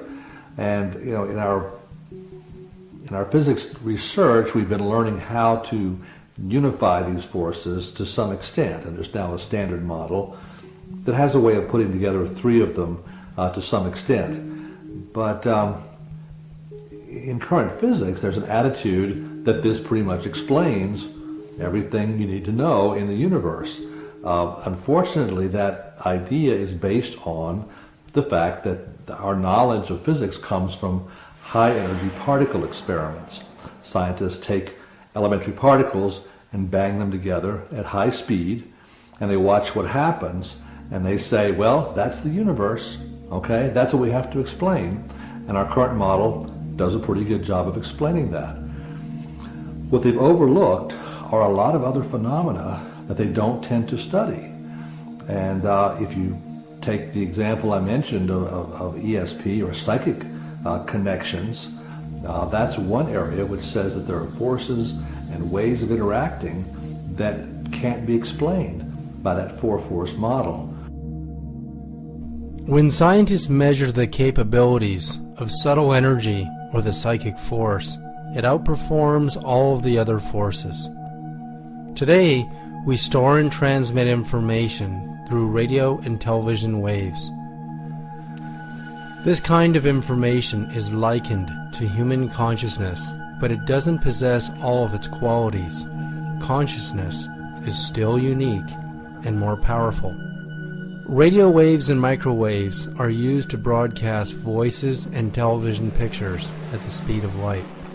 The problem is these electromagnetic signals get weaker over distance and can distort or collapse when trying to move through solid barriers such as walls, metal, or even mountains. After conducting hundreds of tests, scientists have discovered that subtle energy, the psychic force, is capable of penetrating any dimension, barrier, or distance with no loss in signal quality, even through vast distances in space. The Princeton Pear Lab experiments have also shown that people's minds have the ability to affect things at a distance. They take a device called a random event generator, which makes a sequence of random ones and zeros or yeses and nos based on a quantum circuit. What they have shown is that the mind can affect how that object behaves, what the stream of ones and zeros looks like. And it does not depend how far away you are from the person influencing the experiment. Even thousands of miles away, a person is able to affect the results just as well. So we have an ability to exert a force on distant objects that does not fall into any of the known category of forces. This new force goes through barriers that would normally stop the known forces. It even acts backwards in time in certain types of experiments. This new force, the Russians have called torsion. It's known by a variety of different names. It may be the same thing as what the Chinese call qi, the essence of Chinese medicine. It appears to affect space and time, and by doing so, it affects all the other forces, and it really calls for a new re-examination of physics. Bill Tiller has called this raising the gauge. Dr. William Tiller has conducted hundreds of tests proving that human consciousness or intention can affect the pH value of water over any distance and through any barrier or dimension. Well, let's start with the unstated assumption that's been existing in science for 400 years, since the days of Descartes, and that is that no human qualities of consciousness, intention, emotion, mind, or spirit can significantly influence a well-designed target experiment in physical reality. And so in '97, I set out to seriously test that assumption, having received some important funding from a private source. And so the idea was to design 4 target experiments, set them up with all the kinds of controls you would have in any normal orthodox science experiment, and to then introduce consciousness into the experimental medium. The 4 experiments were the intention was to increase the pH of water by 1 full pH unit with no chemical additions. And the water was in equilibrium with air.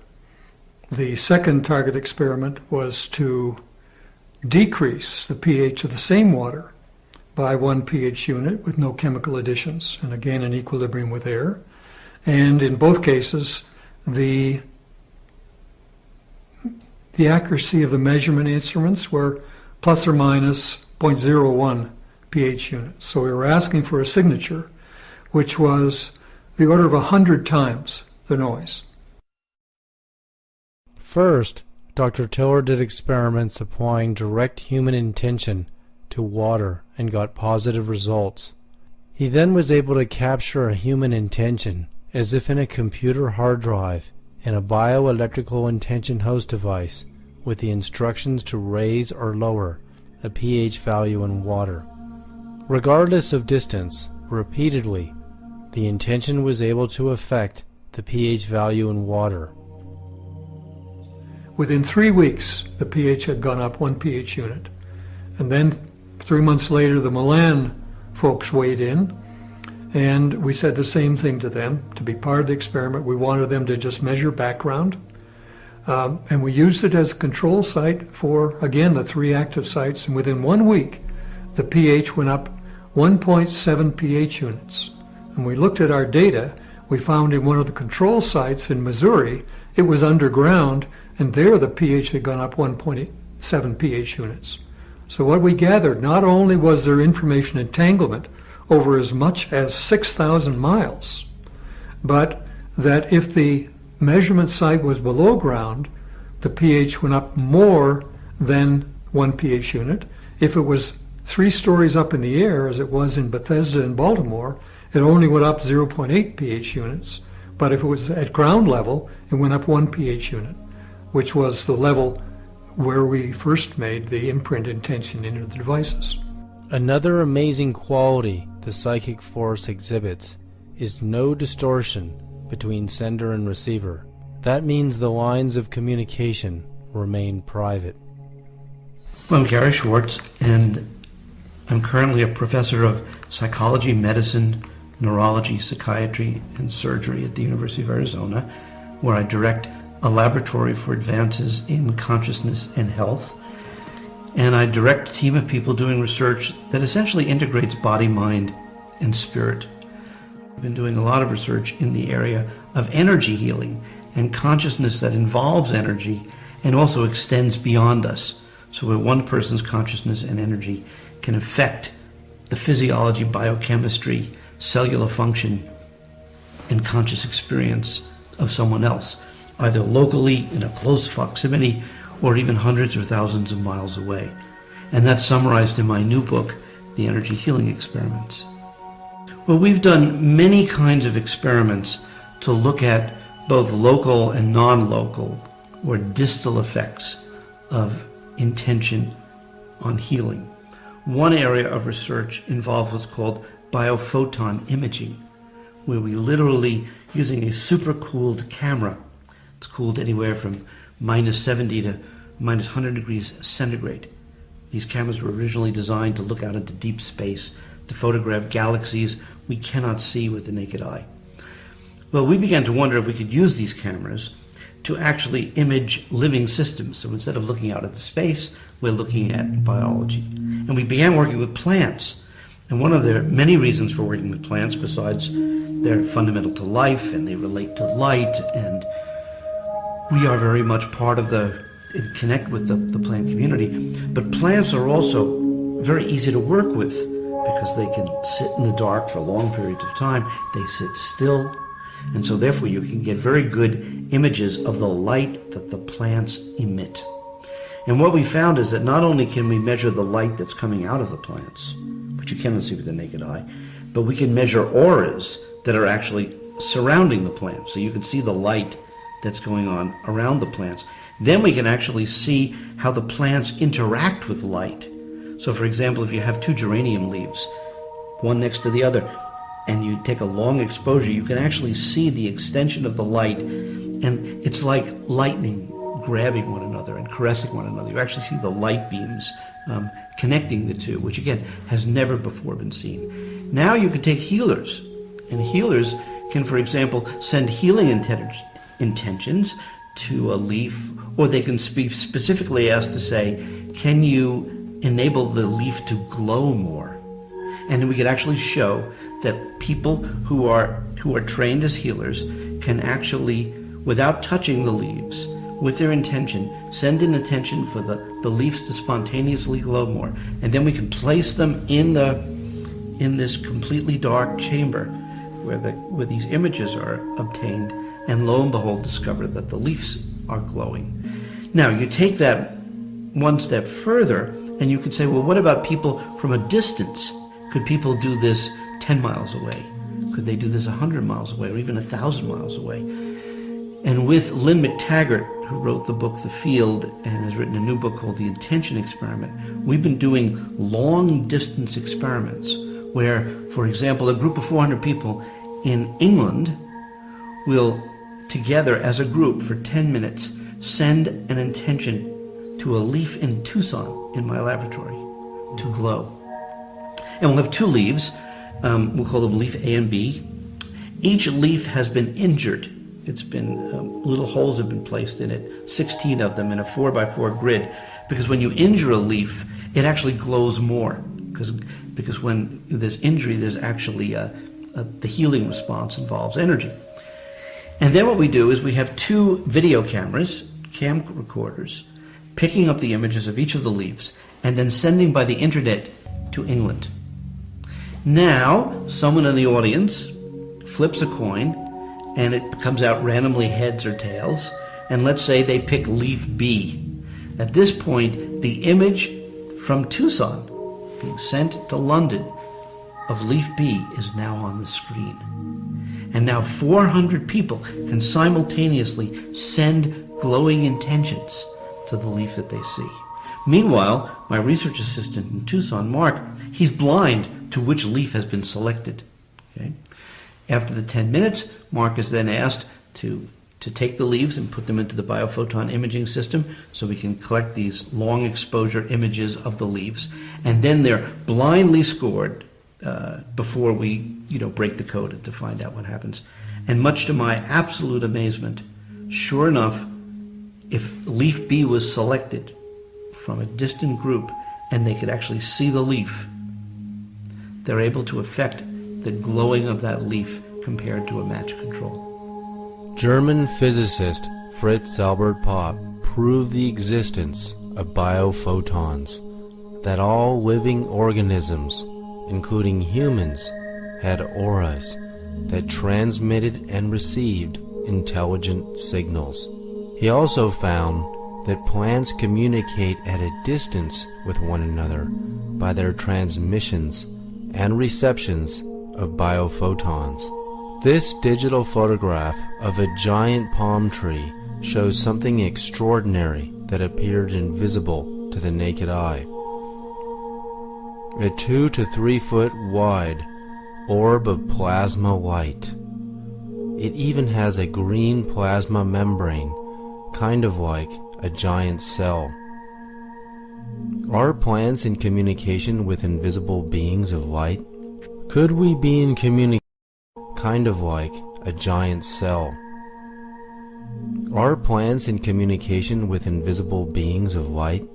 Could we be in communication through Einstein's action at a distance with our future soul matches as friends, loves, husbands, wives, teachers, business partners, and spiritual mentors before we meet in person for the first time? Could this communication be happening based on our current thoughts, feelings, patterns, and our personal energy signature?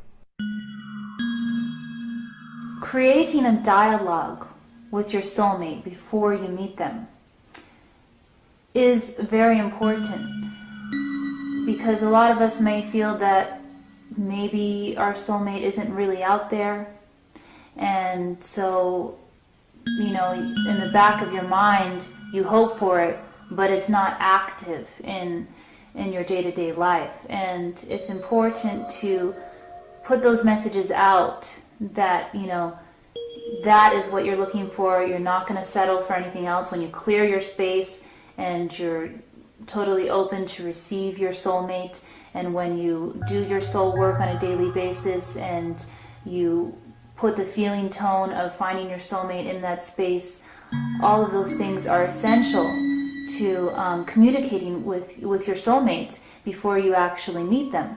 You have to believe that your soulmate can hear you, because if you don't believe it and you're just saying, oh, I'm going to put out this message, if you're actually there or not, you know, I don't know, but I'll just say that I'm ready and, you know, you'll hear me.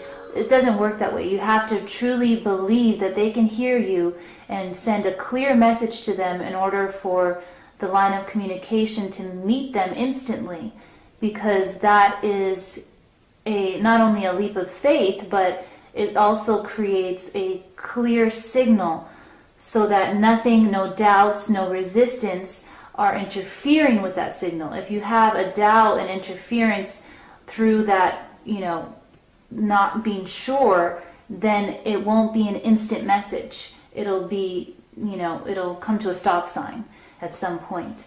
So it's really important to have faith and true belief that your soulmate can hear you when you're sending out those feeling tones and those messages of I'm ready for you, and mirroring that in your actions in, you know, your day-to-day basis.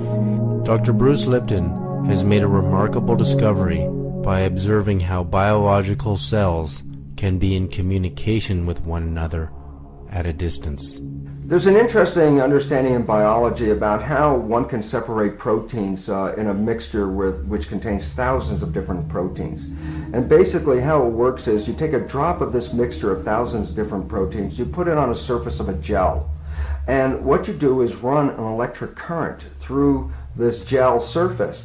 And what happens is, because each protein has its own unique vibrational frequency and mass to it, each protein responds to the field with its own unique characteristics. So as a result of putting the proteins in a field, it causes the proteins to move in that field. Some proteins move faster than other proteins, so the net result is that the proteins actually begin to sort themselves out on a petri dish.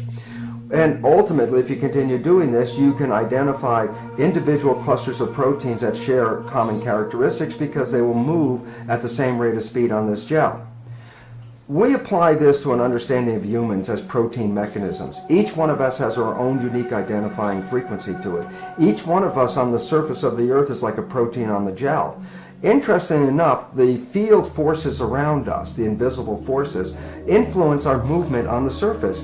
So during our lives, we move across the surface of the planet from one place to another, and ultimately, if we share vibrational frequencies with other people, it's inevitable that at some point we will ultimately cross paths, just as proteins do in what is called chromatography or gel electrophoresis. So basically, it's a very interesting understanding that we will ultimately meet up, if we continue our movements, with people that share our vibrational frequencies. And there are very exciting opportunities when we do, because at that moment, when you start to encounter the person that has a complementary frequency to you, the harmonic resonance actually empowers your own vibration. We call it good vibes. And in that regard, you can actually identify people that are in some way related to you and your harmonics, because if their vibration is similar to you, the two of them coming together is called constructive interference, which empowers each of the individuals, and that empowerment is physically felt as much more energy in your body. And we refer to this as I mentioned, as good vibes, so that we actually have a sensory system, an awareness of when people that are very similar to us or supportive or complementary to us come into our field.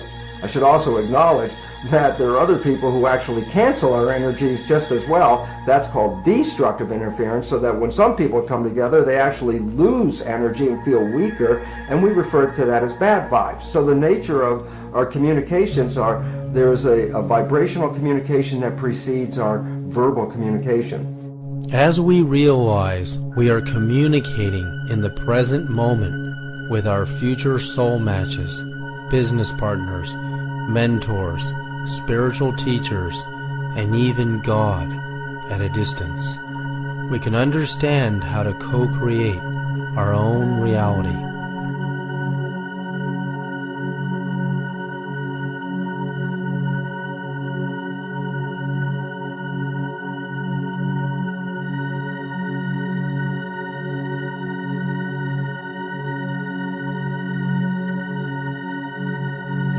Once we understand the concept that we are constantly broadcasting our personal energy signature into the field, and we're also receiving messages from the field, we can see how we can focus and actually attract not only our soulmates and soul matches, but our future business partners, and actually creating a future career for ourselves that is more harmonious to who we really are.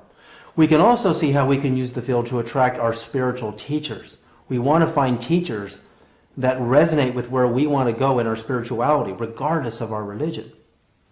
But also, how we can use the field to create a dialogue with the universe itself. So, whether we're an architect, an astronomer, a biologist, a medical doctor, a musician, an artist, or even a student, by creating this dialogue with the super intelligent levels of the field, and expanding our consciousness ultimately into the 9 levels of the cosmos, the 9 levels of the angelic, and the 9 levels of the field, we can get the answers to anything we can imagine. The cure for AIDS, the cure for biofuels, the next biofuels. We can find the secrets to nuclear fusion. We can find the secrets to unlimited zero-point energy.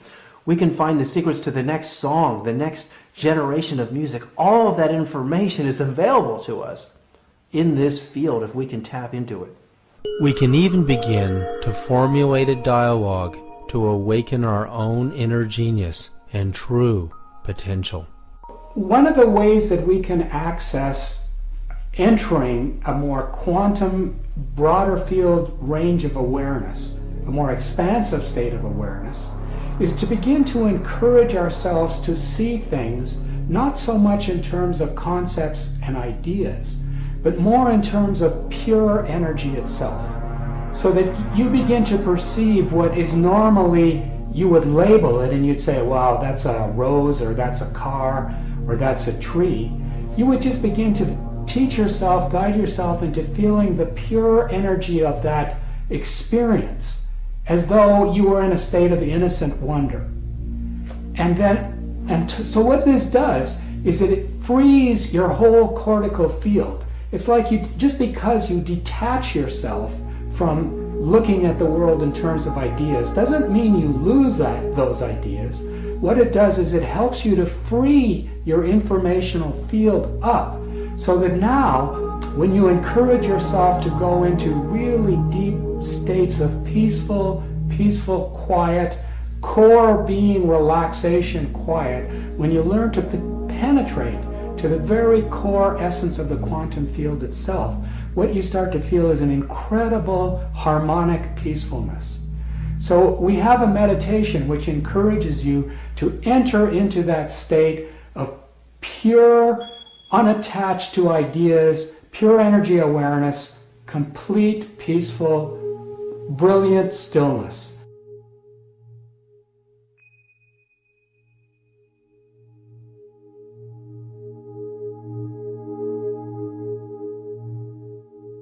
And as you enter that, what we now know from studies of creative genius, that it's often exactly when we're in the most relaxed, most sort of open-minded spaces that we begin our brain process, because it's now free. It's suddenly like the electrical circuitry is no longer confined to our old thought spaces, so that our cortex can suddenly flash up with something like akin to a superlight. Like the light of our awareness within our awareness field can suddenly flash into our whole brain field in a much more core contextual way, and we start to holographically insight instead of think. We start to get picture images. We start to see potential solutions that are way more holographic. For a description of the difference between holographing and thinking, if you were to think of say a round basketball, and if you were to take a 1 diameter slice of that basketball in an attempt to understand a whole field of information, what you'd end up with is with two polarized opposites. You would have like an either or a right or a left position, or a good or a bad position. And you'd have an argument because you've polarized the informational field. And you tend to look at that informational field in terms of being somewhere along that band. I'm in the center, I'm on the right, I'm on the left. Whereas when we insight, if you could picture that same ball, guess how many diameters there are inside of a whole field of information? There's an infinite number of diameters that you can put through a whole field. So the difference between thinking and insighting is when you let the core of that circle of information, which is your brain field, you allow the energy to expand in every direction simultaneously from the core to the boundaries. You get an instantaneous flash of insight. You get a hologram. Suddenly you see solutions in terms of a huge, like, wow. And this is exactly how Einstein incited the theory of relativity. It came to him in an instant. It took him 2 years to try to explain what he saw in that instant through conventional linear sequential logics. So what we're talking about is teaching people, opening people to a new level of awareness in which they begin to support their intelligence field, to jump into quantum field holographing as opposed to thinking. If we awaken to the idea that the universe itself is intelligent, could we create a dialogue with it? What is the universal language? How can we learn to listen to the cosmic conversation? Many scientific studies at top universities around the world have confirmed that consciousness can affect the structure of water. Water has been demonstrated to have memory in numerous studies that our thoughts and feelings can be recorded by water. As water is made of 2 parts hydrogen and 1 part oxygen, we can deduct that hydrogen has memory. Our bodies are made of nearly 90% water, trace minerals, and oxygen. Our sun is also made of the same stuff we are made of, 91% hydrogen, helium, trace oxygen, and trace minerals. Hydrogen was created less than 100 seconds after the Big Bang, the creation of the universe, and established itself as the most abundant element in the entire universe. The massive spiral arms of the itself as the most abundant element in the entire universe. The massive spiral arms of the Milky Way galaxy is hundreds of billions of stars and planets are made mostly of hydrogen. 75% of the visible mass of our galaxy is made of hydrogen. Well, hydrogen has memory. Could our galaxy's spiral arms, the Sun, and the billions of stars in the Milky Way galaxy actually hold all of the cosmic memories of its entire history? Could this be where the great Akashic records archiving all of human history are held? What if we could create a dialogue with this enormous memory system? We could know the answer to any question and solve any problem or any limitation.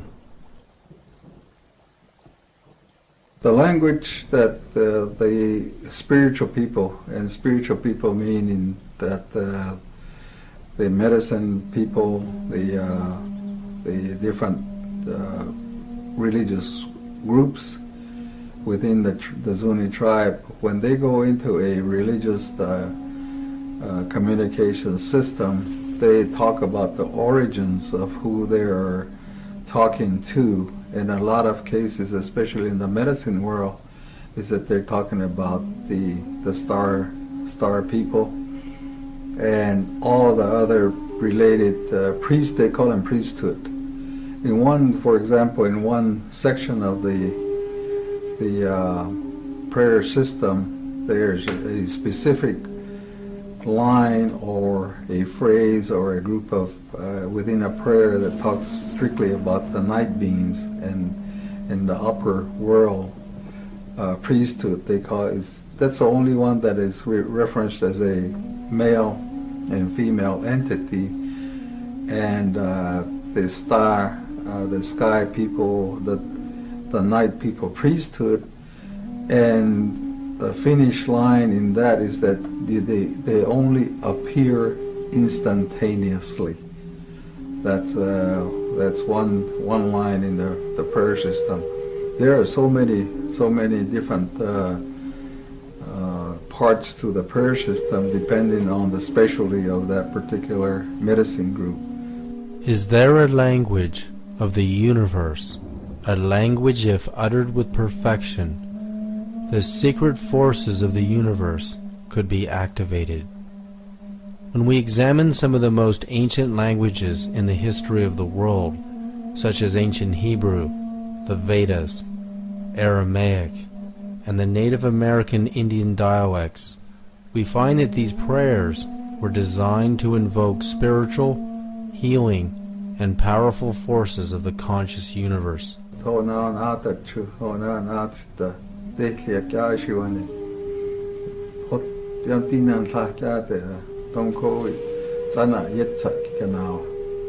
I mean by that is that during the nighttime, the night priesthood, including the female, they come, and also that I'm talking about the priesthood of the universe. They only come and show themselves instantaneously, is what that passage means when you're doing our prayers. When we communicate them with directly, that is the prayer that they use. The language of the Zuni is a very unique language in that there is no other Indian tribe that has any connection with the Zuni language. The Zuni is a standalone language system as determined by the people that study the languages and trying to connect it with other Indian tribes, say like the Hopi or the existing Pueblo tribes around Albuquerque, New Mexico, and even clear down to the Azteco Inca tribes. And the ethnologists and the linguists have never found any connection to any of the Zuni language, so it's a standalone system by itself as far as the language is concerned. Do all ancient dialects go back to the same source, the sounds of nature? and the sounds of the universe itself.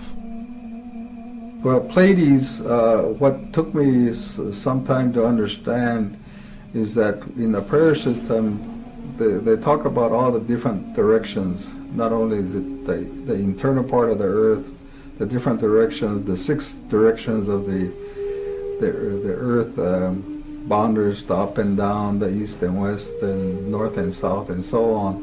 And in the when they start talking, giving prayer to those people that are in the upper world, it starts out with what the Zunis refer to as the rock roof, and they're referred to as priests or gods. The rock roof, then the next one is the moon and the sun, the Big Dipper, and as it goes up, then it talks about the 7. The 7 took me a long time to figure out that was referring to Pleiades. Pleiades having got 7 star group or whatever it is. And then above that is the supernova group. And depending on the specific functions of the Medicine Order Society, then again it expands into other star systems and also certain parts of certain stars stars or planets in the universe, depending on what their specific order is or their medicine group is. And those are kept pretty well secret among those societies.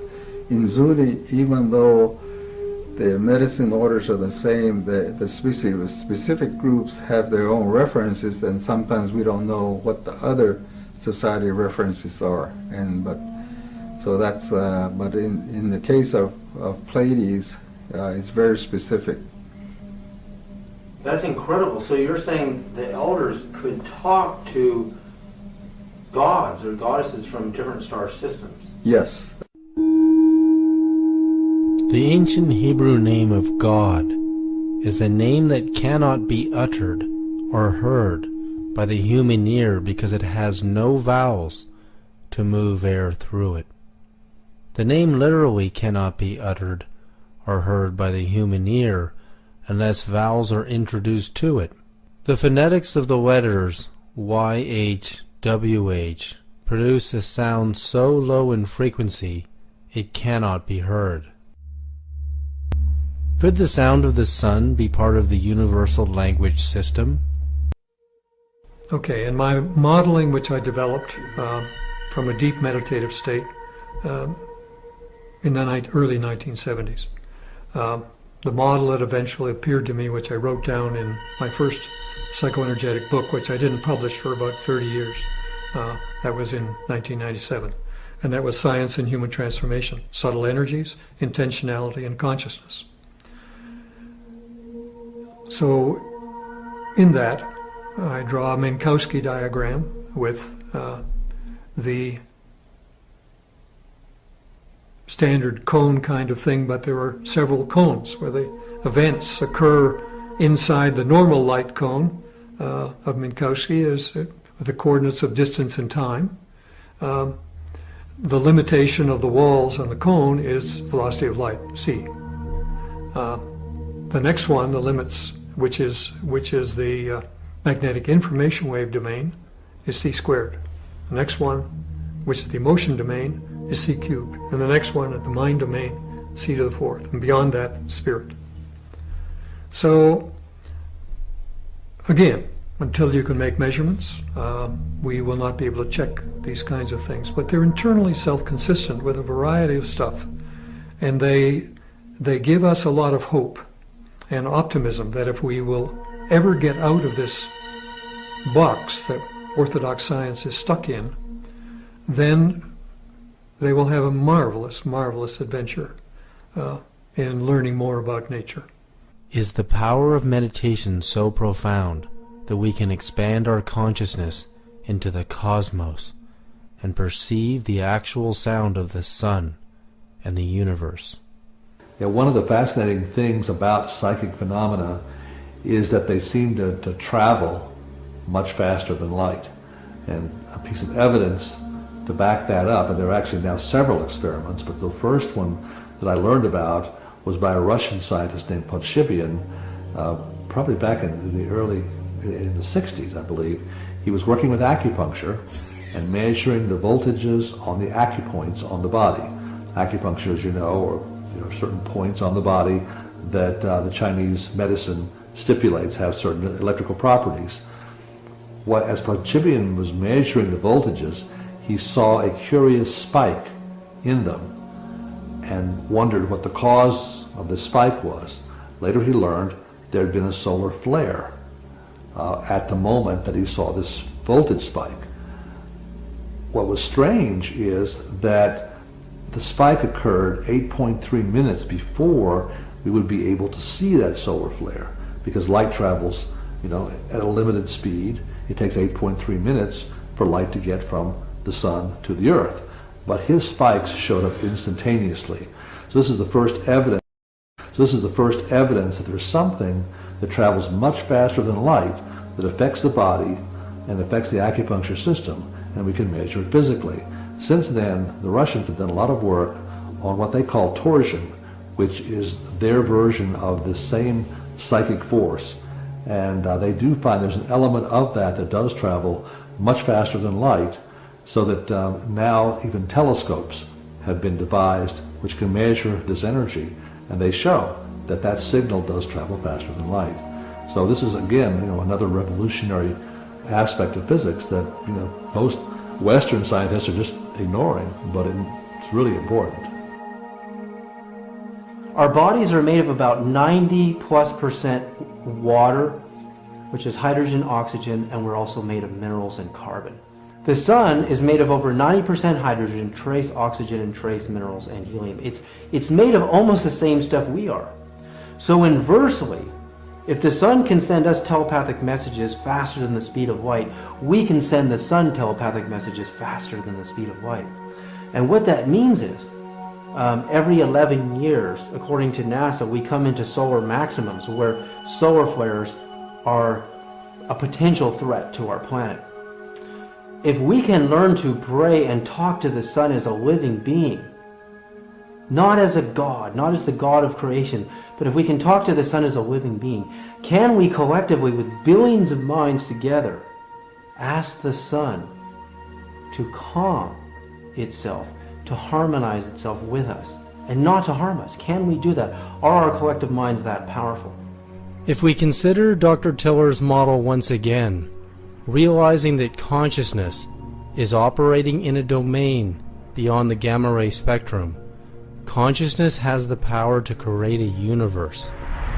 Considering a short 10-second gamma ray burst from a supernova will release more energy than our sun will in its entire multi-billion-year lifetime, consciousness in the magneto-electric spectrum and beyond is even more powerful than that. If we could access this through coherent awareness, we could become like gods and goddesses.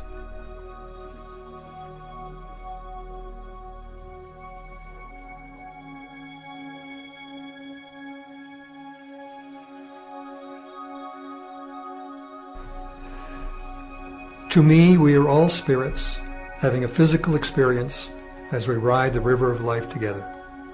Our spiritual parents dressed us in these bio-body suits, put us in this playpen that we call a universe, in order to grow in coherence, in order to develop our gifts of intentionality, and in order to become what we were intended to become, co-creators with our spiritual parents.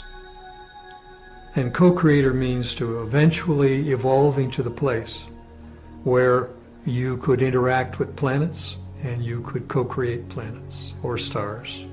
So it's in the game as far as I see it. We're not anywhere near the end of physics, the theory of everything. We're just babes crawling across the floor of the universe. We've hardly begun the great adventure. And all of these things are possible.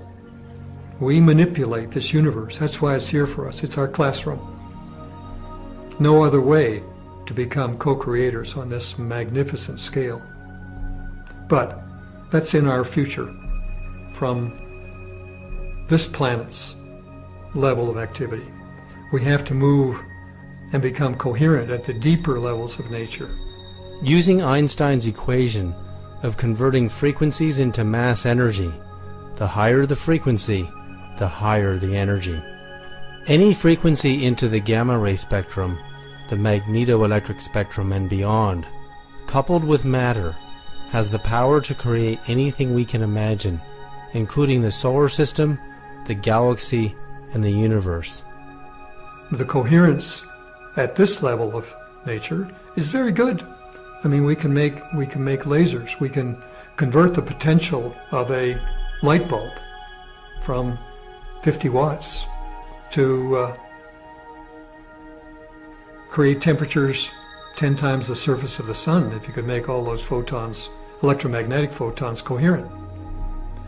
But the dimensionality of the higher dimensions, just as this one, okay, if you look at the most coherent aspect for electromagnetic laser is the wavelength of the light you're dealing with.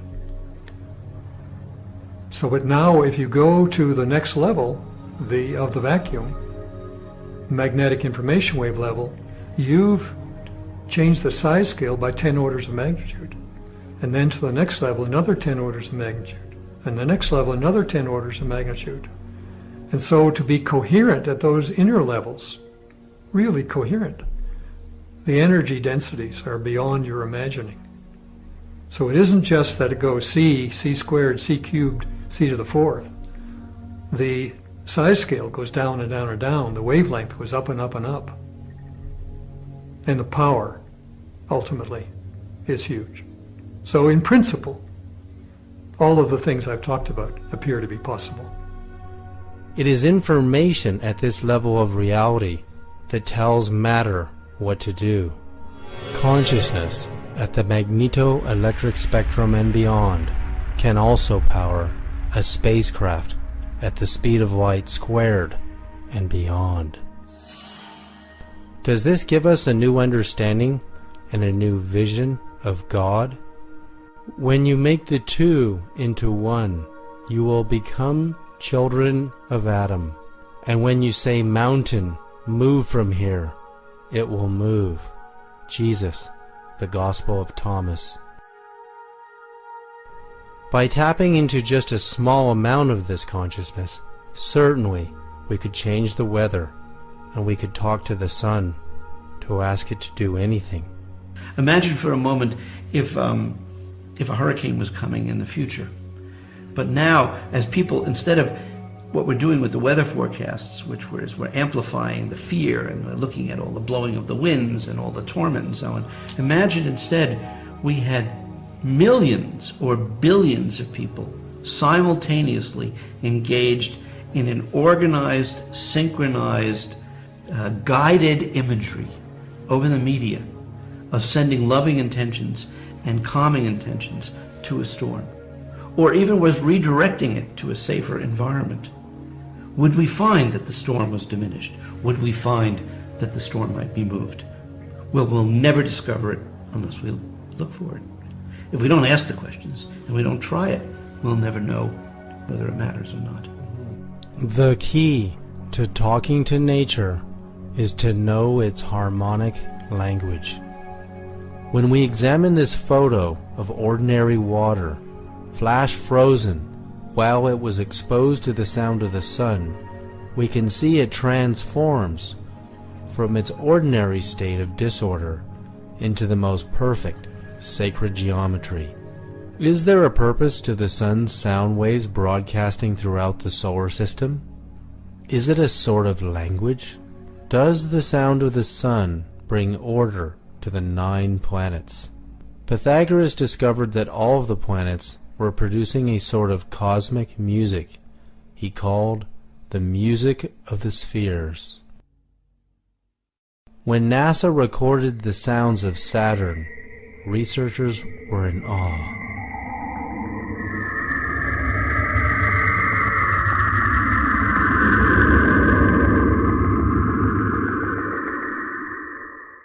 The sound of Uranus.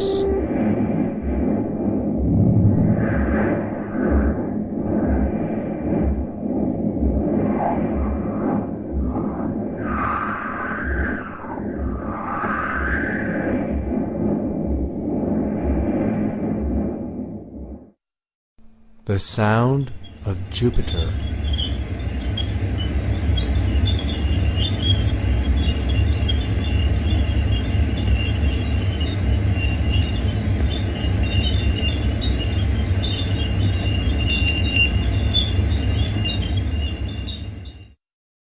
The sound of the Earth.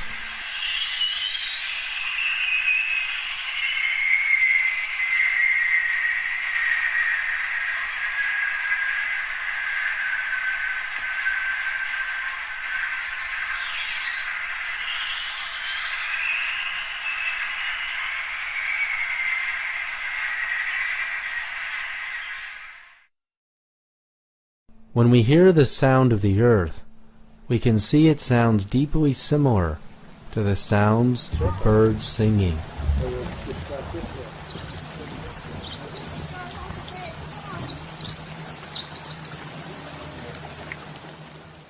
NASA scientists were astounded when they heard the sounds of the Earth for the first time, because they knew the birds understood the secret language of the universe and the Earth itself. They were singing as if in a dialogue with the creation. When Pythagoras had finished his studies into the music of the planets, he gave birth to the intervallic system of modern music, and thus classical music was born. Yeah, the musica instrumentalis, of course, is the music we hear people sing or instruments play, and then the musica humana, Pythagoras said, is our sound, the one that we create, that humans create. Now the musica mundana is the one that you're describing here, and that's the music of the spheres. And that music, you know, let's not think that it has to sound like music, because really it can just be a very out of this world one-note sound that sounds like one note but actually spreads out into incredible harmonies. And the way you reach that point is truly by meditating or by going to a place, hiking to a place where you can be by yourself. If you don't like meditating, just sitting quietly. But it is a place that you reach when you're quiet. You can't hear these sounds, these harmonies of the spheres. You can't hear them unless you've actually, you know, integrated into your heart center. It's just not possible, because that's where the sound comes in. And so again, the idea of using your intuition, your sixth sense, this is what we're all getting into now. This whole new millennium, I believe, is about activating that again and combining all the knowledge we have, letting go of it, and allowing our hearts to listen to what's really out there. And really where it begins, you know, not so you don't feel like this is a very complicated process, where it begins is to hear your own inner voice. That's really key, is when you hear yourself giving the answers, you know, not somebody outside of yourself, not the media, not your husband or wife, your friend, your family telling you what to do, but you actually tune in to yourself. And once you start tuning in, you have tuned to the music of the spheres. The tuning in is what's necessary to hear the great cosmic music that's out there, which is all about you, because you're part of creation. You're creating this music. So tuning in will allow you to not only hear it, but also to participate in it as well. And again, it differs for everybody as to how that happens.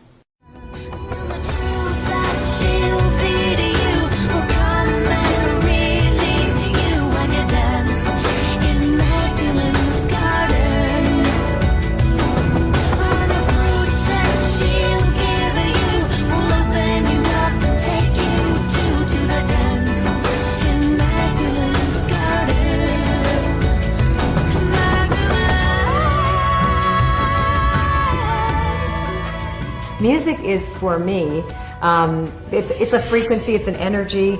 I can hear, I feel it, the emotion of the song. I actually can sense the signature of a song without knowing where it's coming from. but it's given to me. So is it a talent? Is it an aptitude? I think I'm a receiver for this. I receive songs. I hear them. I hear the whole parts of it too. So I hear it fully formed. But my inspiration always comes with a life experience. For me, I write songs about God and humanity. Those are always my two subjects, you know, the sense of separateness that the human being feels and how we try to regain that connection through relationships, romantic relationships, and how that, or things, or the sense of separateness that the human being feels and how we try to regain that connection through relationships, romantic relationships, and how that, or things, or whatever, you know, and how that disappoints us, and that how there is really only God. So a lot of my songs, you can re-listen to them about healing. You'll hear me talk about what sounds like a relationship when really I'm talking about a relationship with a higher power. But I'm always surprised actually afterwards. But again, it's usually something that I'm thinking about and I want to speak to, so I allow this to be spoken to through the song.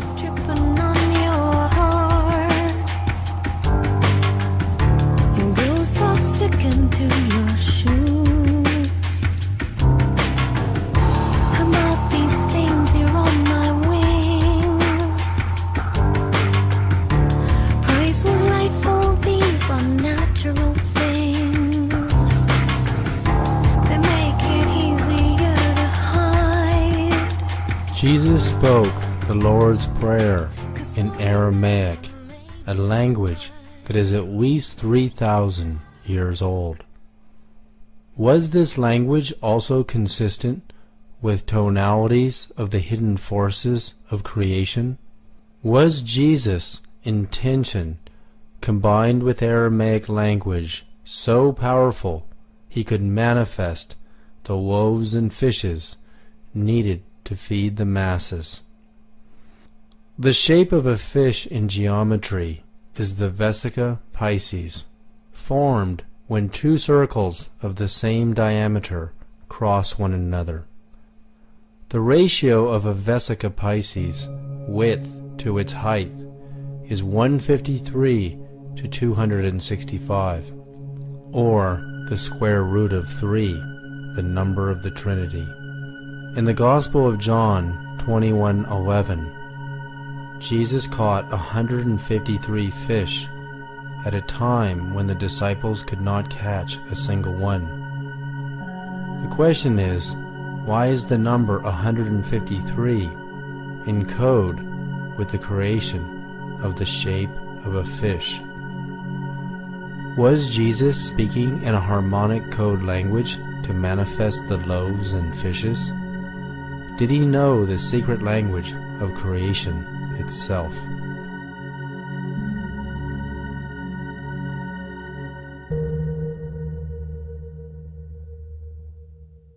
People ask me all the time, where are you, what is divine dialogue and who are you talking to? Now, it really depends on what you believe. You know, there's a friend of mine who believes that Jesus comes to him. As a matter of fact, it's you, David. I don't do Jesus like that, you know. It's like my belief. Oh, and then another friend of mine, is a devout Roman Catholic and an extraordinary medium, you know, and they believe they're talking to Mother Mary, you know. So I believe that the conscious